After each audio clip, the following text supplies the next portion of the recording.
నేను మిమ్మల్ని కోరుకునేది ఏంటంటే యేసుక్రీస్తు సందేశంతో పాటు మరి బాబాసాహెబ్ అంబేద్కర్ యొక్క సందేశాన్ని కూడా, రాజకీయ సందేశం కూడా మనం గ్రామాల్లో ప్రజల్లో మనం చేరవేసినట్లయితే ఇంకా మన ఉద్యమానికి బలం చేకూరడానికి, వాళ్ళ ప్రజలందరూ కూడా మనతో నడవడానికి అవకాశం ఉంటుందని చెప్పి, ఆ విధంగా మనం బలమైనటువంటి ఉద్యమాన్ని నిర్మించుకోవడం ద్వారా మన రిజర్వేషన్లు న్యాయమైనటువంటి డిమాండ్, ఇది రాజ్యాంగం ఇచ్చినటువంటి హక్కు. ఈ హక్కును హరించే అధికారం ఎవరికి లేదు. అందుకు ఖచ్చితంగా మన డిమాండ్ నెరవేరుతుందనేటువంటి నమ్మకంతో, ఆ నమ్మకంతోనే మనం ముందుకు మనందరం కలిసి వెళ్దాం. తర్వాత ఆదివాసులు తోడు, అదేవిధంగా బీసీ సమాజానికి చెందినటువంటి మిత్రులు కూడా మీకు తోడు ఉంటారు. ముస్లిం సమాజం కూడా మా ఉద్యమాన్ని ఖచ్చితంగా చేదోడు వాడుతోడు ఉంటుంది. నిన్న విశాఖపట్నంలో జరిగినటువంటి మీటింగ్లో ఈ విషయాన్ని మేము తెలియజేసినప్పుడు ఖచ్చితంగా మద్దతు ఉంటుందని చెప్పి ఈ విషయాన్ని ఆ సభ ముందు ఉంచాలని చెప్పి కూడా వాళ్ళు తెలియజేయడం జరిగింది. ఈ విధంగా బహుజనుల యొక్క బలంతో మన రిజర్వేషన్ అనేటువంటి ఈ సదుపాయాన్ని మనం సాధించుకోవచ్చు అని చెప్పి తెలియజేస్తూ అవకాశం ఇచ్చినటువంటి సభాధ్యక్షులు ఆనంద్ కుమార్ గారికి జై భీమ్ తెలియజేస్తూ నేను ముగిస్తున్నాను. జై భీమ్, జై భారత్. అదేవిధంగా జై భీమ్. జై భీమ్. మిత్రులారా, భారతదేశంలో మనల్ని అందరినీ మీరందరూ హిందువులుగా ఉంటేనే నేను ఎస్సీలుగా గుర్తిస్తాను అని చెప్పి రాష్ట్రపతి చెప్పాడు. ఎప్పుడు చెప్పాడు? అంతకుముందు ఒక 100 సంవత్సరాలు స్వతంత్రం కోసం పోరాడి స్వాతంత్రాన్ని స్వేచ్ఛగా ఆనందించాలి అని అనుకుంటున్న సందర్భంలో భారతదేశాన్ని గణతంత్ర దేశంగా ప్రకటించుకున్న జనవరి 26 తర్వాత కేవలం 6 నెలల తర్వాత మనకు సంఖ్యలు విధించాడు ఆనాడు ఉన్న భారత బ్రాహ్మణ రాష్ట్రపతి. ప్రియమైన మిత్రులారా, బ్రాహ్మణ రాష్ట్రపతికి ఉన్న అధికారం ఏంటి? హిందువులుగా ఉంటేనే నేను మిమ్మల్ని ఎస్సీలుగా గుర్తిస్తాను అని ఆయన చెప్పాడు. ఆ మాట రాజ్యాంగం చెప్పిందా? ఇక్కడ మనం వేసుకోవాల్సిన ప్రశ్న, ఆ మాట రాజ్యాంగం చెప్పిందా? ఈ మధ్య కాలంలో జరుగుతున్న చర్చలలో, టీవీ చర్చలలో కూడా రాజ్యాంగమే చెప్పింది. డాక్టర్ బిఆర్ అంబేద్కర్ చెప్పాడు, మిమ్మల్ని అందరినీ హిందువులుగా ఉంటేనే మీరు ఎస్సీలు అవుతారు అని చెప్పి రాజ్యాంగం చెప్పింది. బాబాసాహెబ్ అంబేద్కర్ రాజ్యాంగ నిర్మాత చెప్పాడు అని ఒక పెద్ద అబద్ధం, ఒక పెద్ద తప్పుడు ప్రచారం జరుగుతుంది. రాజ్యాంగం చెప్పలేదు. రాజ్యాంగం ఏం చెప్పింది? మీరు స్వేచ్ఛగా మీకు నచ్చిన మతాన్ని, విశ్వాసాన్ని మీరు నమ్మండి, మీరు ప్రచారం చేసుకోండి, మీరు అనుసరించండి మీకు ఇష్టమైన దేవుణ్ణి మీ ఆత్మానుసారము అని రాజ్యాంగం ఆర్టికల్ 25 చెప్పింది. అక్కడ ఏమి నువ్వు హిందువునో, నువ్వు క్రైస్తవుడిగానో, నువ్వు ముస్లింగానో ఉండమని అక్కడ ఆర్టికల్ 25 చెప్పలేదు. తర్వాత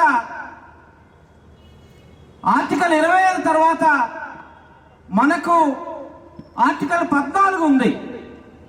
చట్టం ముందు అందరూ సమానము, చట్టం అందరికీ సమాన రక్షణ కల్పిస్తుంది, సమాన భద్రత కల్పిస్తుంది అని ఆర్టికల్ 14 చెప్పింది భారతదేశంలో, భారత రాజ్యాంగంలో.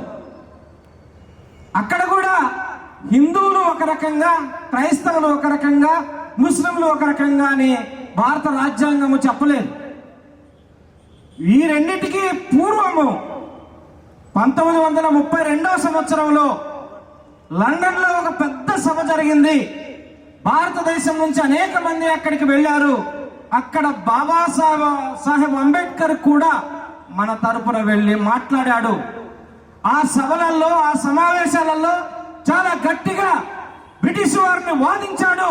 కనీసం మీరు మాకు ఆరాధన స్వేచ్ఛ కూడా కల్పించలేకపోయారు. ఇన్నేళ్లు మా దేశాన్ని పరిపాలించి మాకు కనీసం ఆరాధన స్వేచ్ఛనైనా కల్పించండి అని అక్కడ మాట్లాడాడు. ఆ మాటల సందర్భం తర్వాత భారత రాజ్యాంగ రచన సందర్భంలో రాజ్యాంగ సభ ఒకటి ఏర్పడింది. రాజ్యాంగ సభ ఏర్పడిన తర్వాత రాజ్యాంగ రచన సభలో బాబాసాహెబ్ అంబేద్కర్ మన అందరి తరఫున చర్చించాడు, మాట్లాడాడు. 1947 మార్చి 26వ తేదీన, ఈ డేట్ గుర్తుపెట్టుకోవాలి మనమందరం, 1947 మార్చి 26వ తేదీన రాజ్యాంగ సభలో ఈ దేశ పౌరులందరికీ, ఈ దేశ ప్రజలందరికీ సంపూర్ణ మత స్వేచ్ఛ కావాలి అని కోరాడు. సంపూర్ణ మత స్వేచ్ఛ అని బాబాసాహెబ్ అంబేద్కర్ ఆ రోజు మాట్లాడాడు. మాట్లాడిన తర్వాత భారత రాజ్యాంగ పీఠికలో ఆ అంశాన్ని పొందుపరిచాడు. ఏమన్నాడు? మీ యొక్క ప్రార్థనలను, మీ యొక్క ఆలోచనలను, మీ భావనలను, మీ ప్రార్థనలు, మీ పూజలను ఈ దేశం, ఈ రాజ్యాంగం గౌరవిస్తుంది అని చెప్పాడు. అయితే ఆ రాజ్యాంగ పీఠికను సవరించడానికి కానీ, మార్చడానికి కానీ పార్లమెంటుకు కూడా అధికారం లేదు అని చెప్పి సుప్రీంకోర్టు గట్టిగా చెప్పింది. ఇవి అన్నీ ఉండగా భారత రాష్ట్రపతి, మొదటి రాష్ట్రపతి 1950వ సంవత్సరంలో ఆయనకిచ్చిన ఒక అధికారాన్ని బట్టి, ఏం అధికారం ఇచ్చారంటే, కుక్కను పట్టుకోమంటే పిడుగులు ఏరేయమన్నట్టుగా ఆనాటి రాష్ట్రపతి చేశాడు.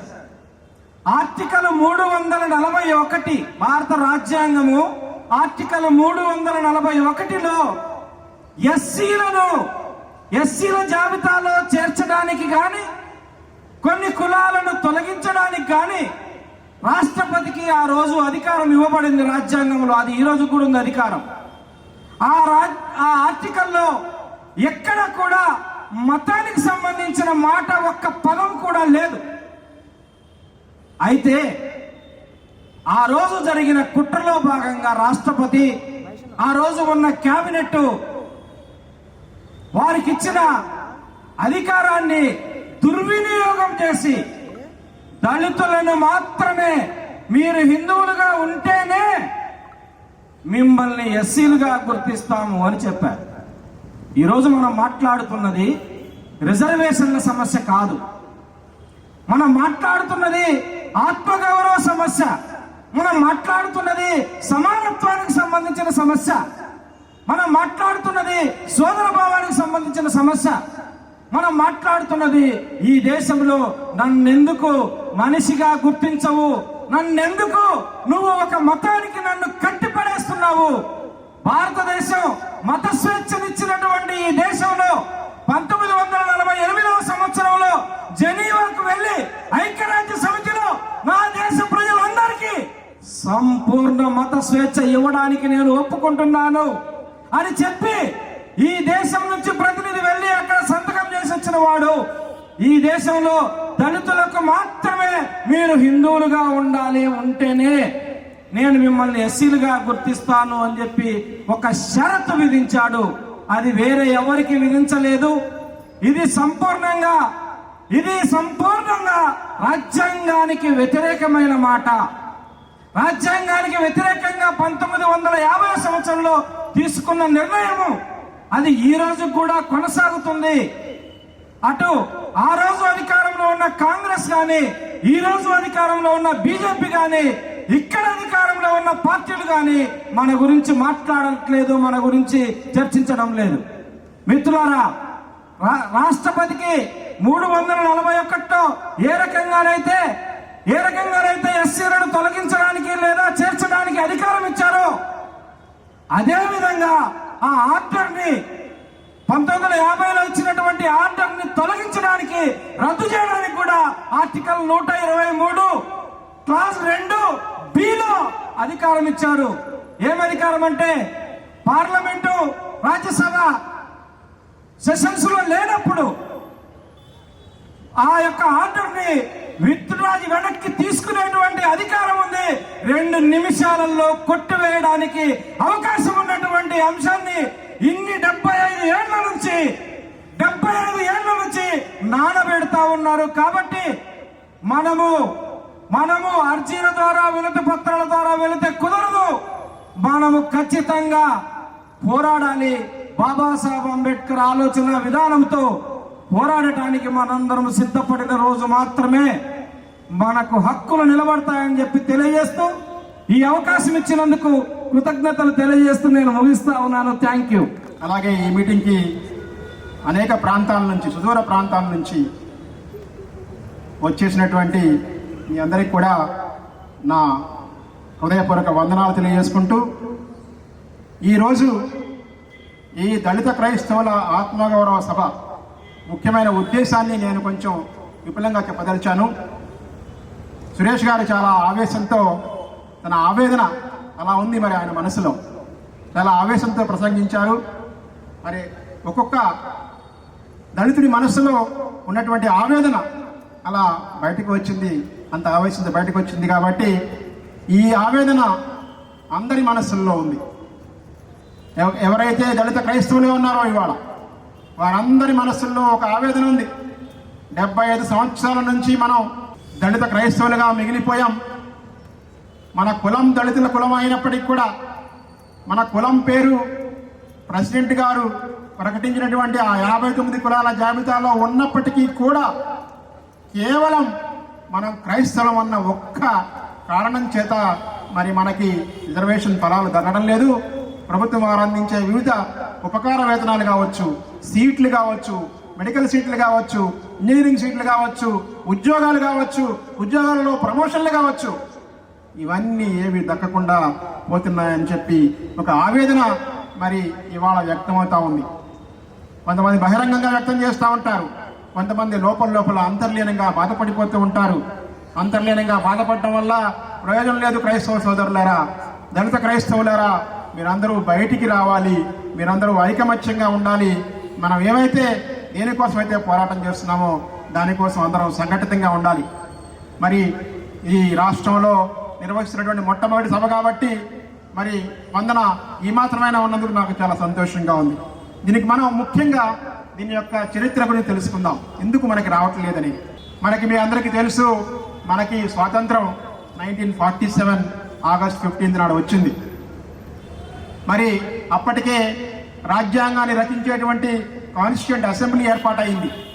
దానిలో రాజ్యాంగాన్ని రచించడానికి డ్రాఫ్టింగ్ కమిటీ చైర్మన్గా అంబేద్కర్ గారు మరి నియమితులయ్యారు. 1947లో మొదలుపెట్టి 1949 నవంబర్ 26వ తారీఖు నాడు ఆ డ్రాఫ్ట్ కాన్స్టిట్యూషన్ని, ఆ కాన్స్టిట్యూంట్ అసెంబ్లీ అనేది ఆమోదించింది. అదే ఆ రాజ్యాంగాన్ని 1950 సంవత్సరం జనవరి 20వ తారీఖు నాడు మన దేశ ప్రజలందరం కలిసి పార్లమెంట్లో ఆమోదించుకున్నాం. మరి ఆ రాజ్యాంగంలో కొన్ని ప్రాథమిక హక్కులు కల్పించబడ్డాయి మనందరికీ, కొన్ని ప్రాథమిక బాధ్యతలు కూడా ఇచ్చారు, కొన్ని ఆదేశిక సూత్రాలు కూడా ఉన్నాయి. Directive principles of state policy అంటారు. ఫండమెంటల్ రైట్స్ ఇచ్చారు మనకి. ఫండమెంటల్ రైట్స్ ప్రకారం మనం ఇక్కడ మీరందరూ ఆలోచించి ఉండొచ్చు, అంబేద్కర్ ఫోటో ఒక పక్కన, జీసస్ క్రైస్ట్ ఫోటో ఒక పక్కన ఉంది. మరి అంబేద్కర్ గారు కూడా చెప్పారు చాలాసార్లు, ఈ దేశానికి పరిచయం లేనటువంటి ఒక ముఖ్యమైన సూత్రం అదేంటంటే అందరూ సమానులే, అందరూ భగవంతుడు సృష్టించినటువంటి వాళ్లే, అందరూ సమానులే అన్న ఒక్క కాన్సెప్ట్ ఇవాళ భారత రాజ్యాంగంలో పెట్టడానికి ముఖ్య కారకుడు అంబేద్కర్ గారు అయితే, all men are created equal అని చెప్పి అమెరికన్ కాన్స్టిట్యూషన్ అంటుంది. అంటే అందరూ మనుషులు ఏకంగా సృష్టించబడ్డారు, అంటే సమానంగా సృష్టించబడ్డారు. అదే బైబిల్ కూడా చెప్తా ఉంది. బైబిల్ ఏం చెప్తా ఉందండి? ఆయన రూపంలోనే ఆయన నరుణ్ణి సృజించాడు. అంటే ఆయన రూపంలోనే సృజించాడంటే మానవులందరూ ఒక్కటే కదా, మానవులందరూ సమానమే కదా. మరి ఈ దేశంలో కొన్ని శతాబ్దాల నుంచి పాతుకుపోయినటువంటి ఈ నిచ్చెన మెట్ల కుల వ్యవస్థ అనేది ఈ సమానత్వాన్ని అంగీకరించదు. అలాంటి నిచ్చెన మెట్ల కుల వ్యవస్థ అంగీకరించని సమానత్వాన్ని రాజ్యాంగం ద్వారా తీసుకొచ్చినటువంటి వాడు మన డాక్టర్ బిఆర్ అంబేద్కర్. దానికోసం ఆర్టికల్ 14 ఉంది కాన్స్టిట్యూషన్లో మనకి సమానత్వ హక్కు, ఈక్వాలిటీ బిఫోర్ లా, అంటే చట్టం ముందు అందరూ సమానులే, దానికి జాతి లేదు, కులం లేదు, మతం లేదు, లింగ వివక్ష లేదు. ఎవరైనా సరే, ఏ ప్రాంతం వారైనా సరే భారతదేశంలో ఉంటే వారందరూ కూడా భారతదేశంలో ఉన్న రాజ్యాంగం ముందు అందరూ సమానులే అని చెప్పి రాజ్యాంగం ఘోషిస్తూ ఉంది. అలాగే ఈక్వల్ ప్రొటెక్షన్ ఆఫ్ లాస్, అంటే చట్టం అందరికీ కూడా సమానమైనటువంటి రక్షణ కల్పించాలి. అది ఆర్టికల్ 14 ద్వారా మరి రాజ్యాంగంలో కల్పించబడింది. అలాగే ఆర్టికల్ 15లో ఈ మతం, జాతి, కులం, లింగ వివక్ష వీటి ఆధారంగా మరి పబ్లిక్ ఎంప్లాయ్మెంట్లో కానీ ఎక్కడైనా కానీ ఎటువంటి వివక్ష చూపించకూడదు, భారతీయుల మధ్య వివక్ష చూపించకూడదు అని చెప్పి వివక్షను నిరోధిస్తూ ఉంది. కానీ అందులోనే ఒక ప్రయోజనం ఏముందంటే, సమాజంలో శతాబ్దాలుగా వెనుకబడినటువంటి ఎస్సీ, ఎస్టీ, బీసీ, ఆర్థికంగా, సామాజికంగా, రాజకీయంగా వెనుకబడిన తరగతుల వాళ్ళకి రిజర్వేషన్లు కల్పించాలని చెప్పి కూడా, వారికి ప్రత్యేకమైన సదుపాయాలు కల్పించాలని చెప్పి కూడా మరి రాజ్యాంగం నిర్దేశిస్తూ ఉంది. దాని ప్రకారమే మనకి రాజ్యాంగం ద్వారా అంబేద్కర్ ఎంతో కాలం పోరాటం చేసి తీసుకొచ్చినటువంటి రిజర్వేషన్లు ఉన్నాయి. అలాగే ఆర్టికల్ 19 ఉంది. ఆర్టికల్ 19లో మనకి ఫ్రీడమ్ ఆఫ్ ఎక్స్ప్రెషన్, వాక్ స్వాతంత్రం, మనం మాట్లాడే హక్కు, జీవించే హక్కు ఆర్టికల్ 21లో ఇవ్వబడింది. మాట్లాడే హక్కు ఆర్టికల్ 91లో ఇవ్వబడింది. ఈ ఫ్రీడమ్ ఆఫ్ స్పీచ్ని కూడా ఎవరు ఆటంకపరచడానికి వీల్లేదు. ఈ ఫండమెంటల్ రైట్స్ యొక్క ముఖ్యమైన లక్షణం ఏంటంటే, ఈ ఫండమెంటల్ రైట్స్ అనేవి జస్టిసియబుల్, అంటే నా ఫండమెంటల్ రైట్స్కి, నా ప్రాథమిక హక్కులకి ఏమైనా భంగం కలిగితే అవి నేను సుప్రీంకోర్టుకి డైరెక్ట్గా వెళ్ళి నేను సాధించుకోవచ్చు. అయ్యా, నా మాట్లాడే హక్కుకి భంగం కలిగింది, లేదా నా రిలీజియస్ ఫ్రీడమ్కి భంగం కలిగింది, లేదా నన్ను పక్క వాళ్ళు హీనంగా చూస్తున్నారు, నన్ను దూషిస్తున్నారు, నన్ను హింసిస్తున్నారు, నన్ను బతకనివ్వడం లేదని చెప్పి వీటిలో ఏదైనా సరే ప్రాథమిక హక్కులు భంగం కలిగితే వాటిని డైరెక్ట్గా ఆర్టికల్ 32 ప్రకారం సుప్రీంకోర్టు వరకు వెళ్ళి రిట్ పిటిషన్ ఫైల్ చేసి మన ప్రాథమిక హక్కులను సాధించుకోవచ్చు అని చెప్పి కూడా మరి రాజ్యాంగం చెప్తా ఉంది. అదే రాజ్యాంగంలో ఆర్టికల్ 25, 26, 27, 28 ఈ 4 ఆర్టికల్స్ మనకి ఇవాళ చాలా ముఖ్యమైనవి. ఆర్టికల్ 25 ప్రకారం నీ అంతరాత్మ ఏది ప్రబోధిస్తే ఆ మతాన్ని నువ్వు నమ్మొచ్చు, నువ్వు ప్రాక్టీస్ చేయొచ్చు, నువ్వు ప్రొఫెస్ చేయవచ్చు. అంటే విశ్వసించడం, ప్రకటించడం, ప్రచారం చేసే హక్కు, అవలంబించే హక్కు మనకి రాజ్యాంగం కల్పిస్తూ ఉంది. మరి ఈ ప్రాథమిక హక్కు అయినప్పుడు 1947లో స్వాతంత్రం వచ్చి 1950 జనవరి 26 నాడు రాజ్యాంగాన్ని మనం ఆమోదించుకుని ఈ ప్రాథమిక హక్కులన్నీ ఉన్న రాజ్యాంగం అలా ఉంటే, అదే సంవత్సరం 1950 ఆగస్టు 10వ తారీఖు నాడు భారత ప్రెసిడెంట్ గారు ఒక ఆర్డర్ని రిలీజ్ చేశారు. దాన్ని కాన్స్టిట్యూషన్ షెడ్యూల్ కాస్ట్ ఆర్డర్ అంటారు. అంటే రాజ్యాంగంలో 341 ఆర్టికల్ ప్రకారం ఎవరెవరిని షెడ్యూల్ కాస్ట్గా గుర్తించాలి, ఎవరెవరిని షెడ్యూల్ ట్రైబ్స్గా గుర్తించాలని ఆర్టికల్ 341, 342 ప్రెసిడెంట్ గారికి, భారత రాష్ట్రపతి గారికి అధికారం ఇచ్చింది. ఆ అధికారాన్ని ఉపయోగించుకుంటూ ఆయన షెడ్యూల్ కాస్ట్ లిస్ట్ని పబ్లిష్ చేశారు. అందులో మన రాష్ట్రం అప్పట్లో ఉమ్మడి మద్రాసు రాష్ట్రంలో ఉండేది. అప్పటికే మన రాష్ట్రంలో 59 ఉపకులాలని షెడ్యూల్ కులాలుగా గుర్తించడం జరిగింది. మరి కులాలు, మన కులాల పేర్లు కూడా చాలా మంది ఇక్కడ దళితులు అయి ఉంటారు. ఈ దళితుల కులాలు చాలా ఉన్నాయి, అందులో అందరూ కూడా ఆ లిస్టులో ఉన్నారు. కానీ అందులో ఉన్న పారా 3లో ఏమనుందంటే, హిందూయిజం ప్రొఫెస్ చేసే వాళ్ళు మాత్రమే ఎస్సీలుగా పరిగణించబడతారు ఉంది. Only those who profess Hindu religion will be deemed to be considered as schedule caste అని. అది ఎంతవరకు న్యాయమైనది? రాజ్యాంగం ఒక పక్కన నాకు మత స్వేచ్ఛ కల్పించింది, నీ మనసుకు నచ్చిన మతం ఫాలో అవ్వంటుంది, నీ మనసుకు నచ్చిన మతాన్ని విశ్వసించు అంటుంది, నీ మనసుకు నచ్చిన మతాన్ని పాటించు అంటుంది, నీ మనసుకు నచ్చిన మతాన్ని ప్రచారం చేసుకో అంటూ ఒక పక్కన చెబుతూనే, ఇంకో పక్కన నువ్వు హిందూగా ఉంటేనే కానీ నిన్ను షెడ్యూల్ కాస్ట్గా కన్సిడర్ చెయ్యము అనడం ఎంతవరకు న్యాయం అనేది ఒక్కసారి మనందరూ ఆలోచించాలి. 75 సంవత్సరాల నుంచి మన మనసును తొలిచివేస్తున్న ప్రశ్న ఇది. మన మనస్సులు చాలా మందికి ఈ యొక్క ఇది అర్థం కాలేదు. ఇప్పటికీ కూడా చాలా మంది దళితులు క్రైస్తవ్యం పాటించేవాళ్ళు, దళితులు క్రైస్తవ్యం పాటించని వాళ్ళు, వాళ్ళందరి మనసుల్లో కూడా ఇంతవరకు దీని మీద క్లారిటీ లేదు. అందుకే ఇవాళ మీకందరికి కూడా ఇవాళ ఈ క్లారిటీని నేను ఈ సభ ద్వారా ఇవ్వదలుచుకున్నాను. కానీ ఇప్పుడు ఆర్టికల్ 25 ప్రకారం మనకి మత స్వేచ్ఛ ఇస్తే మరి ఈ షెడ్యూల్ కాస్ట్ ఆర్డర్ జై Jesus.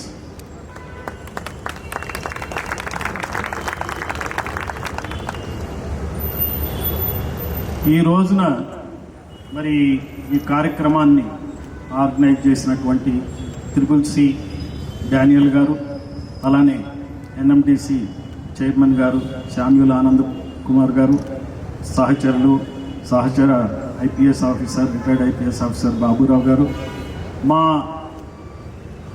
All India Bahujan Samaj party,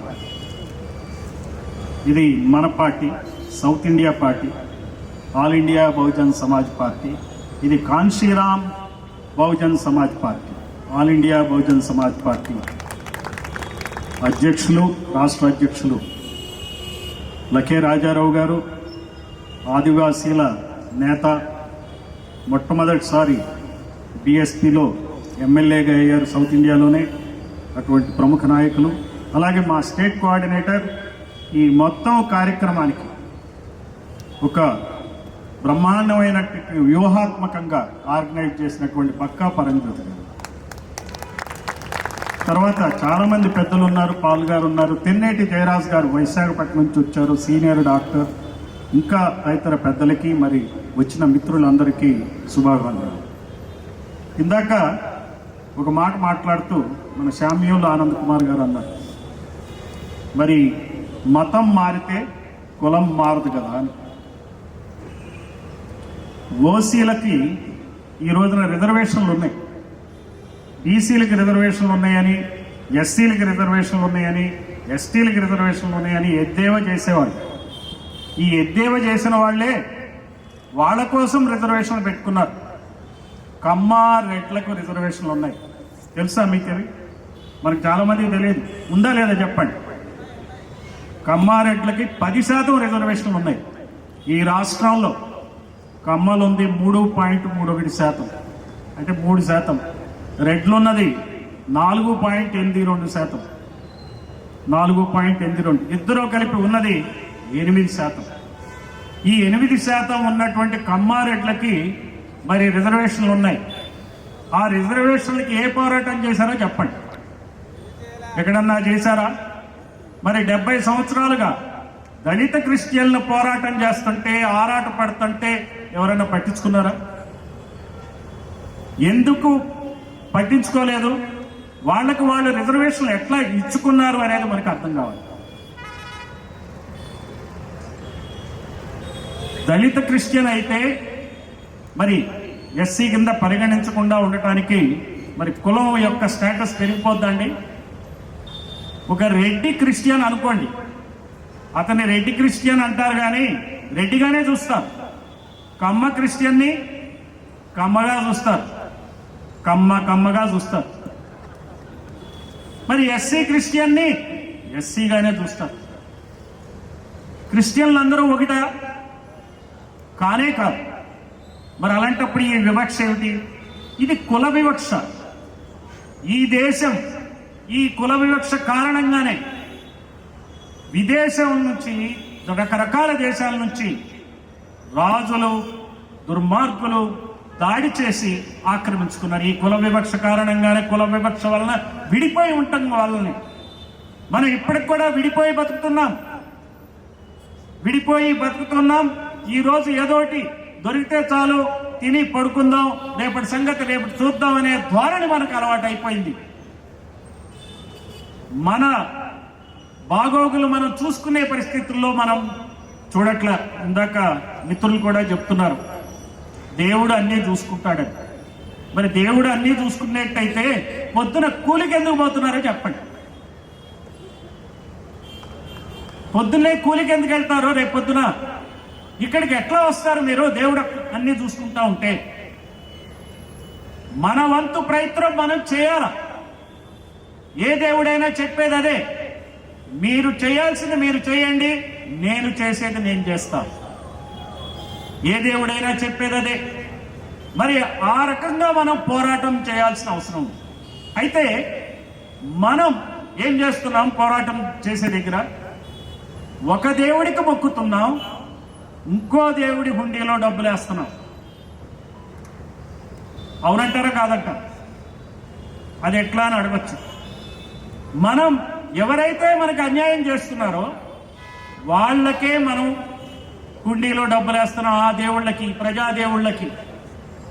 మన దేవుడికి ప్రార్థనే చేస్తున్నాం. ఎవరైనా బీసీ హిందువులైనా, ముస్లింలైనా, క్రిస్టియన్లైనా, ఎవరైనా కానీ, ఆదివాసీలైనా, దేవుడి దగ్గర, ఎవరి దేవుడి దగ్గర వాళ్ళు ప్రార్థన చేస్తున్నారు. కానీ ఈ ప్రజా దేవుళ్ళు, కమ్మారెడ్డి కుల నాయకులకి వాళ్ళ హుండీల్లో మన ఓట్లేస్తున్నాం. వాళ్ళ హుండీలో ఓట్లేసినంత కాలం మార్పులు ఎట్లా వస్తాయి చెప్పండి? వాళ్ళు మీ బతుకుల్ని, మన బతుకుల్ని మార్చాల్సిన అవసరం వాళ్ళకేంటి? వాళ్ళ బతుకులు బ్రహ్మాండంగా వెలిగిపోతున్నాయి. రోజు రోజుకి మేళ్ళు, మిద్దెలు. ఈ రాష్ట్రంలోని సంపదంతా వాళ్ళదే, ఇసుక వాళ్ళదే, మైన్స్ వాళ్ళవే, భూములు వాళ్ళవే. భూములు ఎంతమందికి ఉన్నాయి ఇక్కడ వచ్చిన వాళ్ళకి చెప్పండి. అమరావతిలో భూములు ఇచ్చిన రైతులకి ఎకరానికి 1400 గజాలు ఇస్తున్నారు. 1400 గజాలు రేపొద్దున ఇన్ఫోసిస్, మైక్రోసాఫ్ట్ వస్తే ఒక్కొక్క గజం 1,00,000 చొప్పున 14 కోట్ల రూపాయల ఆస్తి అవుతుంది వాళ్ళకి.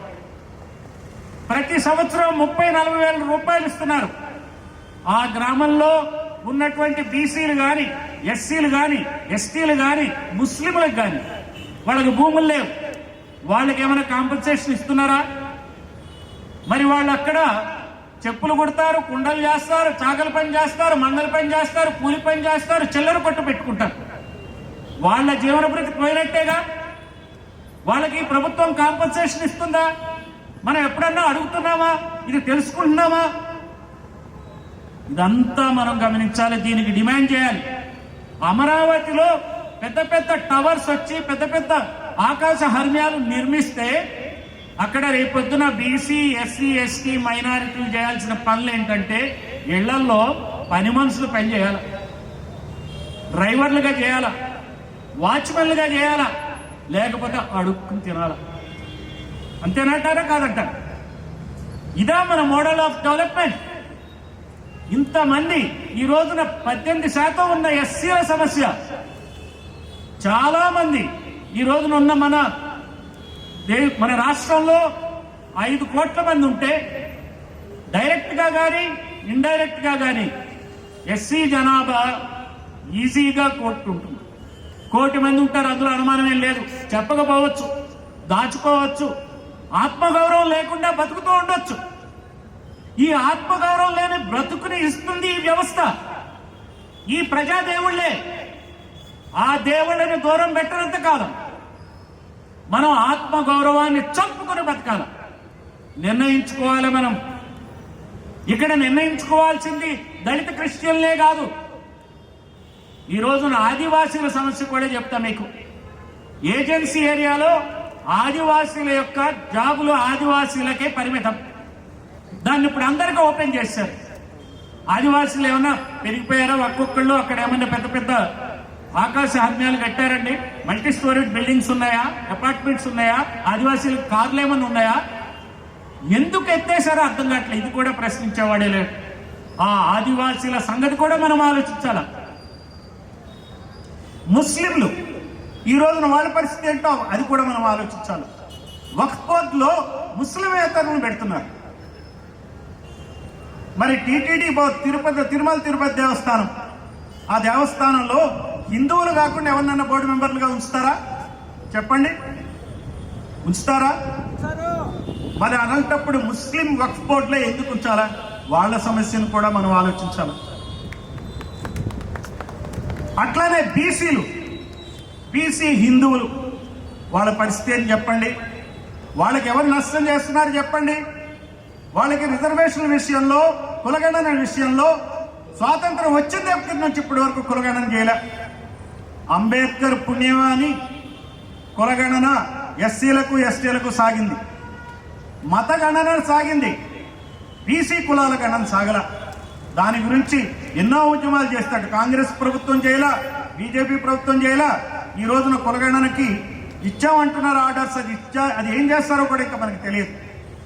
కులగణన చేసినట్టయితే బీసీలు ఎంతమంది ఉంటే అంత జనాభా దామాషా పద్ధతిలో రిజర్వేషన్లు ఇవ్వాల్సి వస్తుందని చెప్పి, వాళ్ళు ఇంతమంది ఉన్నారని తెలిస్తే అటు బీసీలు, ఇటు ఎస్సీలు, అటు ఎస్టీలు, ముస్లింలు కలిస్తే ఈ ప్రజాదేవుళ్ళ పీఠాలు కదులుతాయని చెప్పి కులగణన ఇంతవరకు చేయట్లే. అది బీసీల సమస్యని ఎస్సీలు అనుకోవద్దు, అది ఎస్సీల సమస్యని ఈసీలు అనుకోవద్దు. ఇది అందరి సమస్య, మనం అందరం కలిసి పనిచేయాల్సిన సమస్య. రాజ్యాంగానికి వ్యతిరేకంగా పాలన సాగుతుంది ఈ రోజున ఈ దేశంలో, ఈ రాష్ట్రంలో. రాజ్యాంగం బ్రహ్మాండంగా రాసి పెట్టారు డాక్టర్ బాబాసాహెబ్ అంబేద్కర్.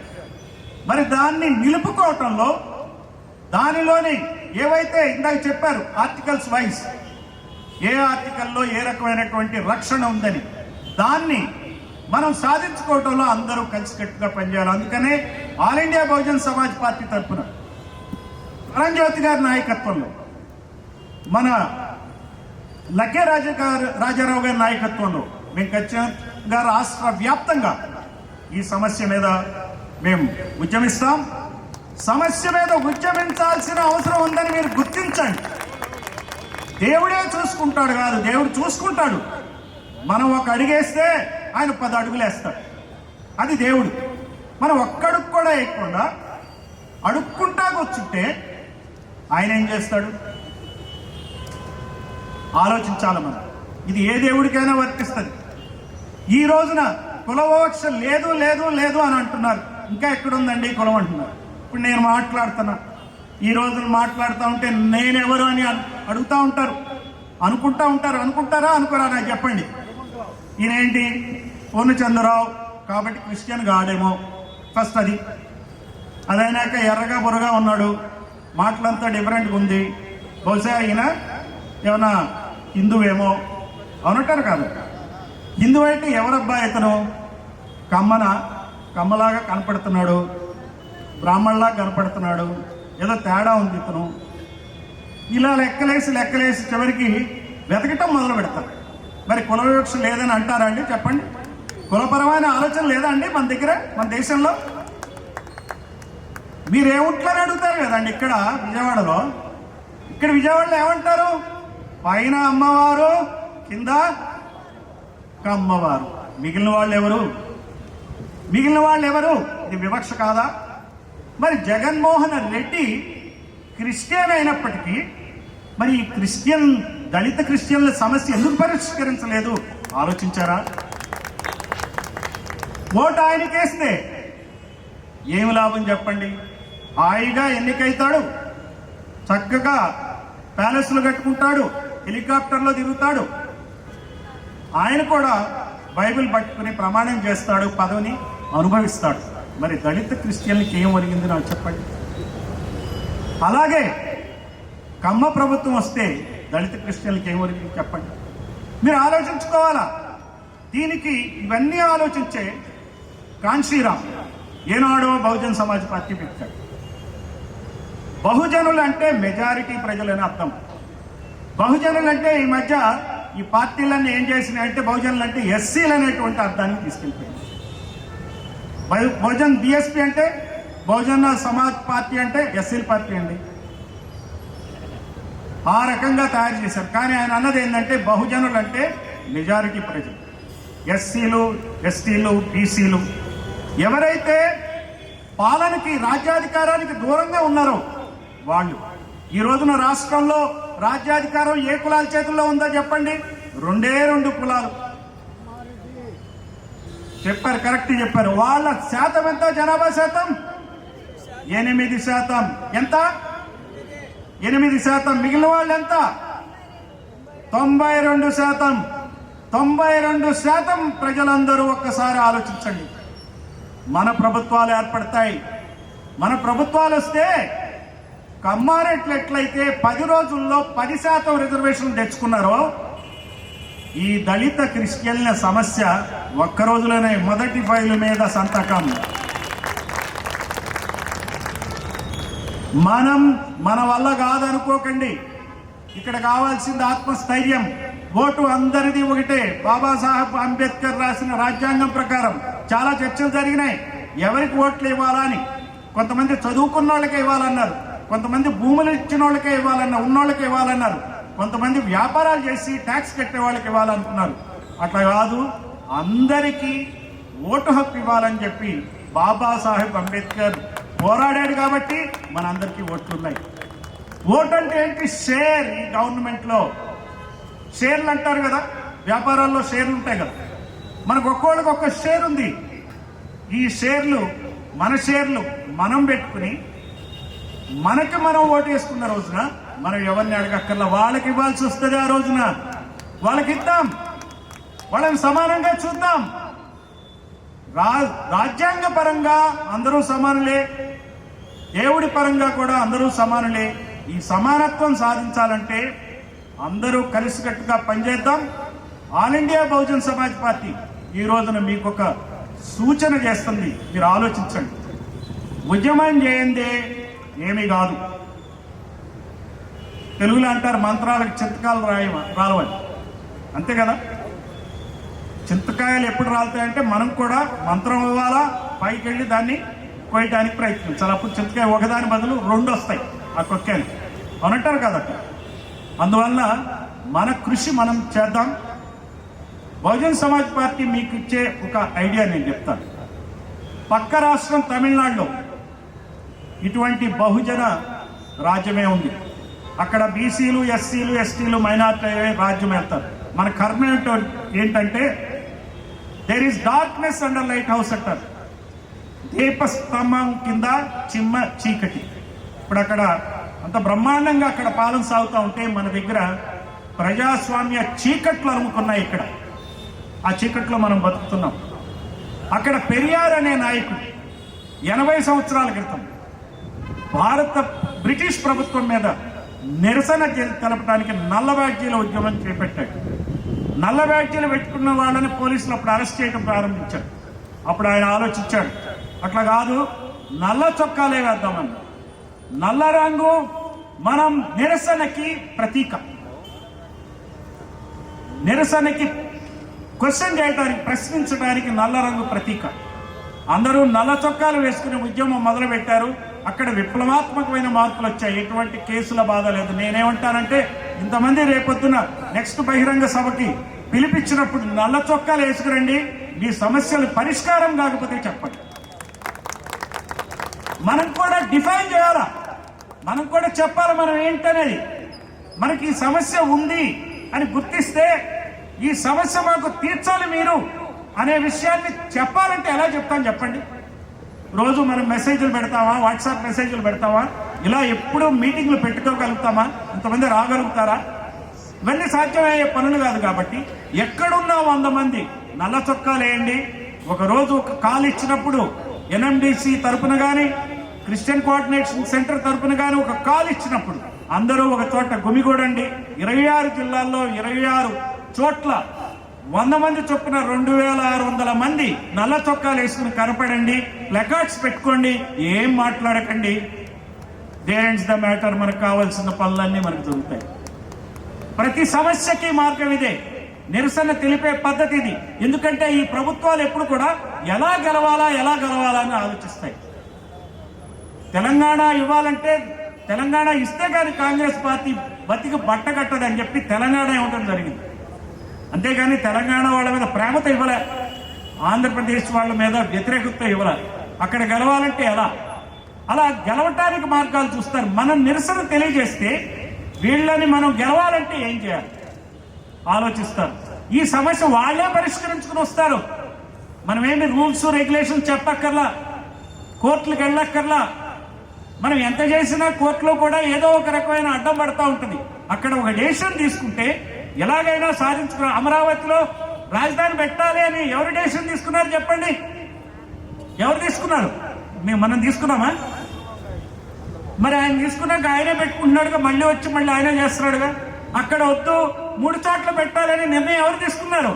జగన్మోహన్ రెడ్డి నిర్ణయం ఎవరు తీసుకుంది? ఆయనే తీసుకున్నాడు, ఆయనే తిరిగాడు. మళ్ళీ వస్తే 3 చోట్ల అంటాడు. అంతే కదా. అందుకనే ఆ నిర్ణయాలు తీసుకునే విధంగా మనం ప్రవర్తించాలి. మనలో ఉన్న బాధని, ఆవేశాన్ని, మనకు ఉన్న వ్యతిరేకతని చెప్పాలి. అంత తప్పితే మనం శాంతి కాముకులమే, మనం ఎవరినేం చేయొద్దు. ఒక చెంప మీద కొడితే రెండో చెంప చూపిద్దాం, ఫైన్. కానీ మాకు అన్యాయం జరిగిందని చెప్పే పద్ధతి ఉండాలి. దానికోసం నల్ల చొక్కాలు వేయండి. ఖచ్చితంగా నేను కూడా ఈ సమస్య పరిష్కారం అయ్యే వరకు నల్ల చొక్కా వేసుకునే ఈ రాజకీయాల్లో ఉంటుంది. అటు దళిత క్రైస్తవుల సమస్య కానీ, బీసీల రిజర్వేషన్ కానీ, ఎస్టీ ఆదివాసీల సమస్య, ఎరుకల యానాదులు ఈ రోజున ఇంతవరకు అసెంబ్లీలో ఒక్కళ్ళు కూడా ఎమ్మెల్యే కావట్లా. ఆ సమస్యలు తీరడానికి కానీ, ముస్లింల సమస్యలు తీరే వరకు ఈ రాజకీయాల్లో నల్ల చొక్కాతో నేను ఉంటానని చెప్పి తెలియజేస్తూ, మనం కలిసి నడుద్దాం. మనకు కావలసిన కోరికలన్నీ తీరుతాయి. జై జీసస్. మనల్ని కులాలుగా విడగొట్టి మాలా మాదిగా అని చెప్పి ఇద్దరు గ్రామానికి ఇటు పక్క ఒకళ్ళు అటు పక్క ఒకళ్ళు ఉండేవాళ్ళే. వీళ్ళ మధ్యలో ఈ తేడాలు వచ్చి మనల్ని ఒక పార్టీకి సపోర్ట్ చేసేలాగా చేసి మనల్ని వాడుకుంటున్నారే కానీ మన అవసరాలు తీర్చేటువంటి వాళ్ళు ఎవరు లేరు. కాబట్టి ఐక్యత కలిగి ఉందాం, అందరం ఒకటిగా ఉండి ఐక్యతతో పోరాడదాం. దాంతో పాటుగా ప్రార్థన చేద్దాం. ప్రార్థన వినే దేవుడు మన దేవుడు, ప్రార్థనకి సమాధానం ఇచ్చే దేవుడు మన దేవుడు. మనం మన సమస్యలు దేవుని దగ్గరికి వెళ్ళి మనం మొరపెట్టినప్పుడు, ఇశ్రాయేల్ ప్రజలు 400 సంవత్సరాలు ఐగుప్తు బంధకాల్లో ఉన్నప్పుడు వాళ్ళ దేవుని దగ్గరికి వెళ్ళి మొరపెడితే దేవుడు వాళ్ళ మొర ఆలకించి వాళ్ళ దగ్గరికి వచ్చి చూసి వాళ్ళ శ్రమల నుండి, వాళ్ళ యొక్క బంధకాల నుంచి విడిపించాడు. మన బంధకాల నుంచి మనకు కావలసినటువంటి అవసరాలు తీర్చబడాలంటే దేవుని దగ్గరికి వెళ్దాం, ప్రార్థన చేద్దాం, మరి మన సమస్యలు తీర్చుకుందాం. అందరు లేచి నిలబడితే ఒక్క నిమిషం ప్రార్థన చేసి తర్వాత కార్యక్రమాన్ని కొనసాగిద్దాం. ప్రేమగల మా తండ్రి, ఈ సాయంకాల సమయంలో గొప్ప ఉద్దేశంతో ఏర్పాటు చేసినటువంటి ఈ సభను బట్టి మీకు వందనాలు చెల్లిస్తా ఉన్నాం. ఎన్ఎఫ్డిసిని బట్టి, సిసిసిని బట్టి మీకు వందనాలు చెల్లిస్తా ఉన్నాం. దీనికి ఆర్గనైజ్ చేసినటువంటి బిడ్డలు మీరు ఆశీర్వదించి దీవించండి. ఇలాంటి సభలు ఇంకా అనేకములు ఏర్పాటు చేసి దీని ద్వారా అవగాహన అనేకమైనటువంటిది కల్పించి దేవ మా యొక్క హక్కులు, మాకు రావలసినటువంటి రాజ్యాంగపరమైనటువంటి పోరాటం ద్వారా మేము సాధించుకోవడానికి కృప అనుగ్రహించి నడిపించమని ప్రార్థిస్తా ఉన్నాం. ఇక్కడ చేరినటువంటి దైవ సేవకులందరిని బట్టి, క్రైస్తవ సహోదరులందరిని బట్టి నీకు వందనాలు చెల్లిస్తా ఉన్నాం. మా యొక్క ప్రతి అవసరత మీరు తీర్చేటువంటి దేవుడు. దేవాని యొక్క కృపలో మా యొక్క అవసరాలు తీర్చమని ఈ యొక్క సభని ఇంతవరకు జయకరంగా జరిగించారు.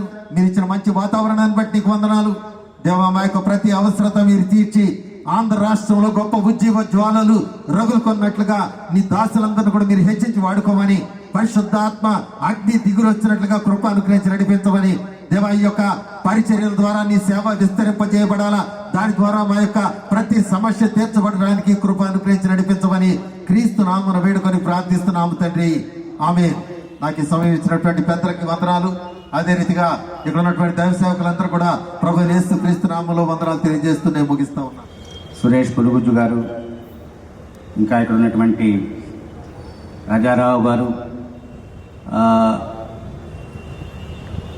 కన్నేటి జయరాజు గారు, ఇంకా ఈ మీటింగ్కి చేసినటువంటి దళిత క్రైస్తవ సమాజంలో ఉన్న అందరికీ నా హృదయపూర్వక వందనాలు. ప్రభు యేసుక్రీస్తు నామంలో మీ అందరికీ వందనాలు తెలియజేస్తాను. పెద్దలు నాకంటే ముందు మాట్లాడిన భక్తులు చాలా విషయాలు మాట్లాడారు.